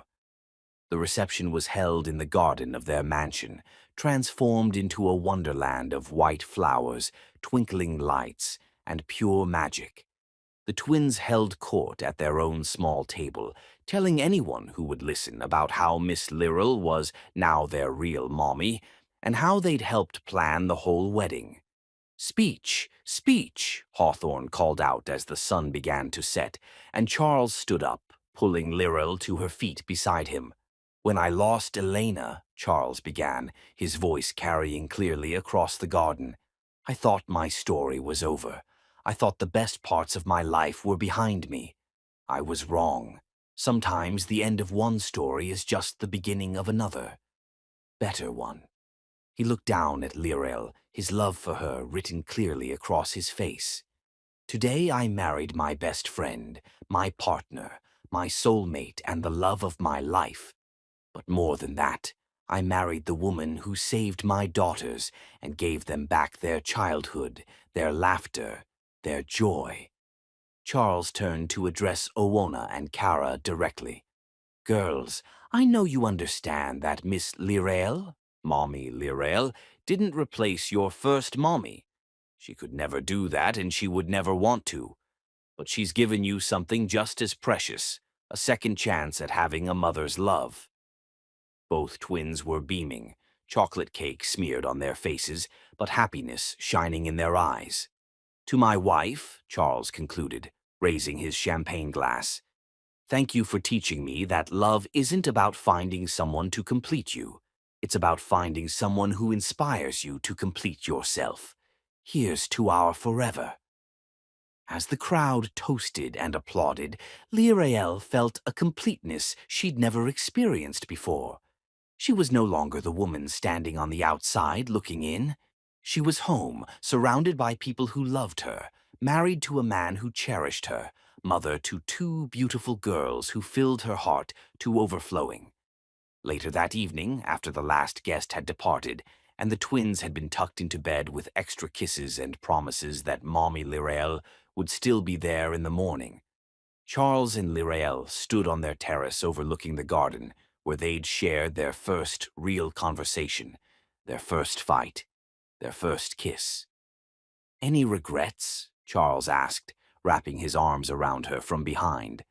Lirael leaned back against his chest, marveling at how perfectly she fit there. "Only one." "What's that?" "I wish it hadn't taken us so long to get here."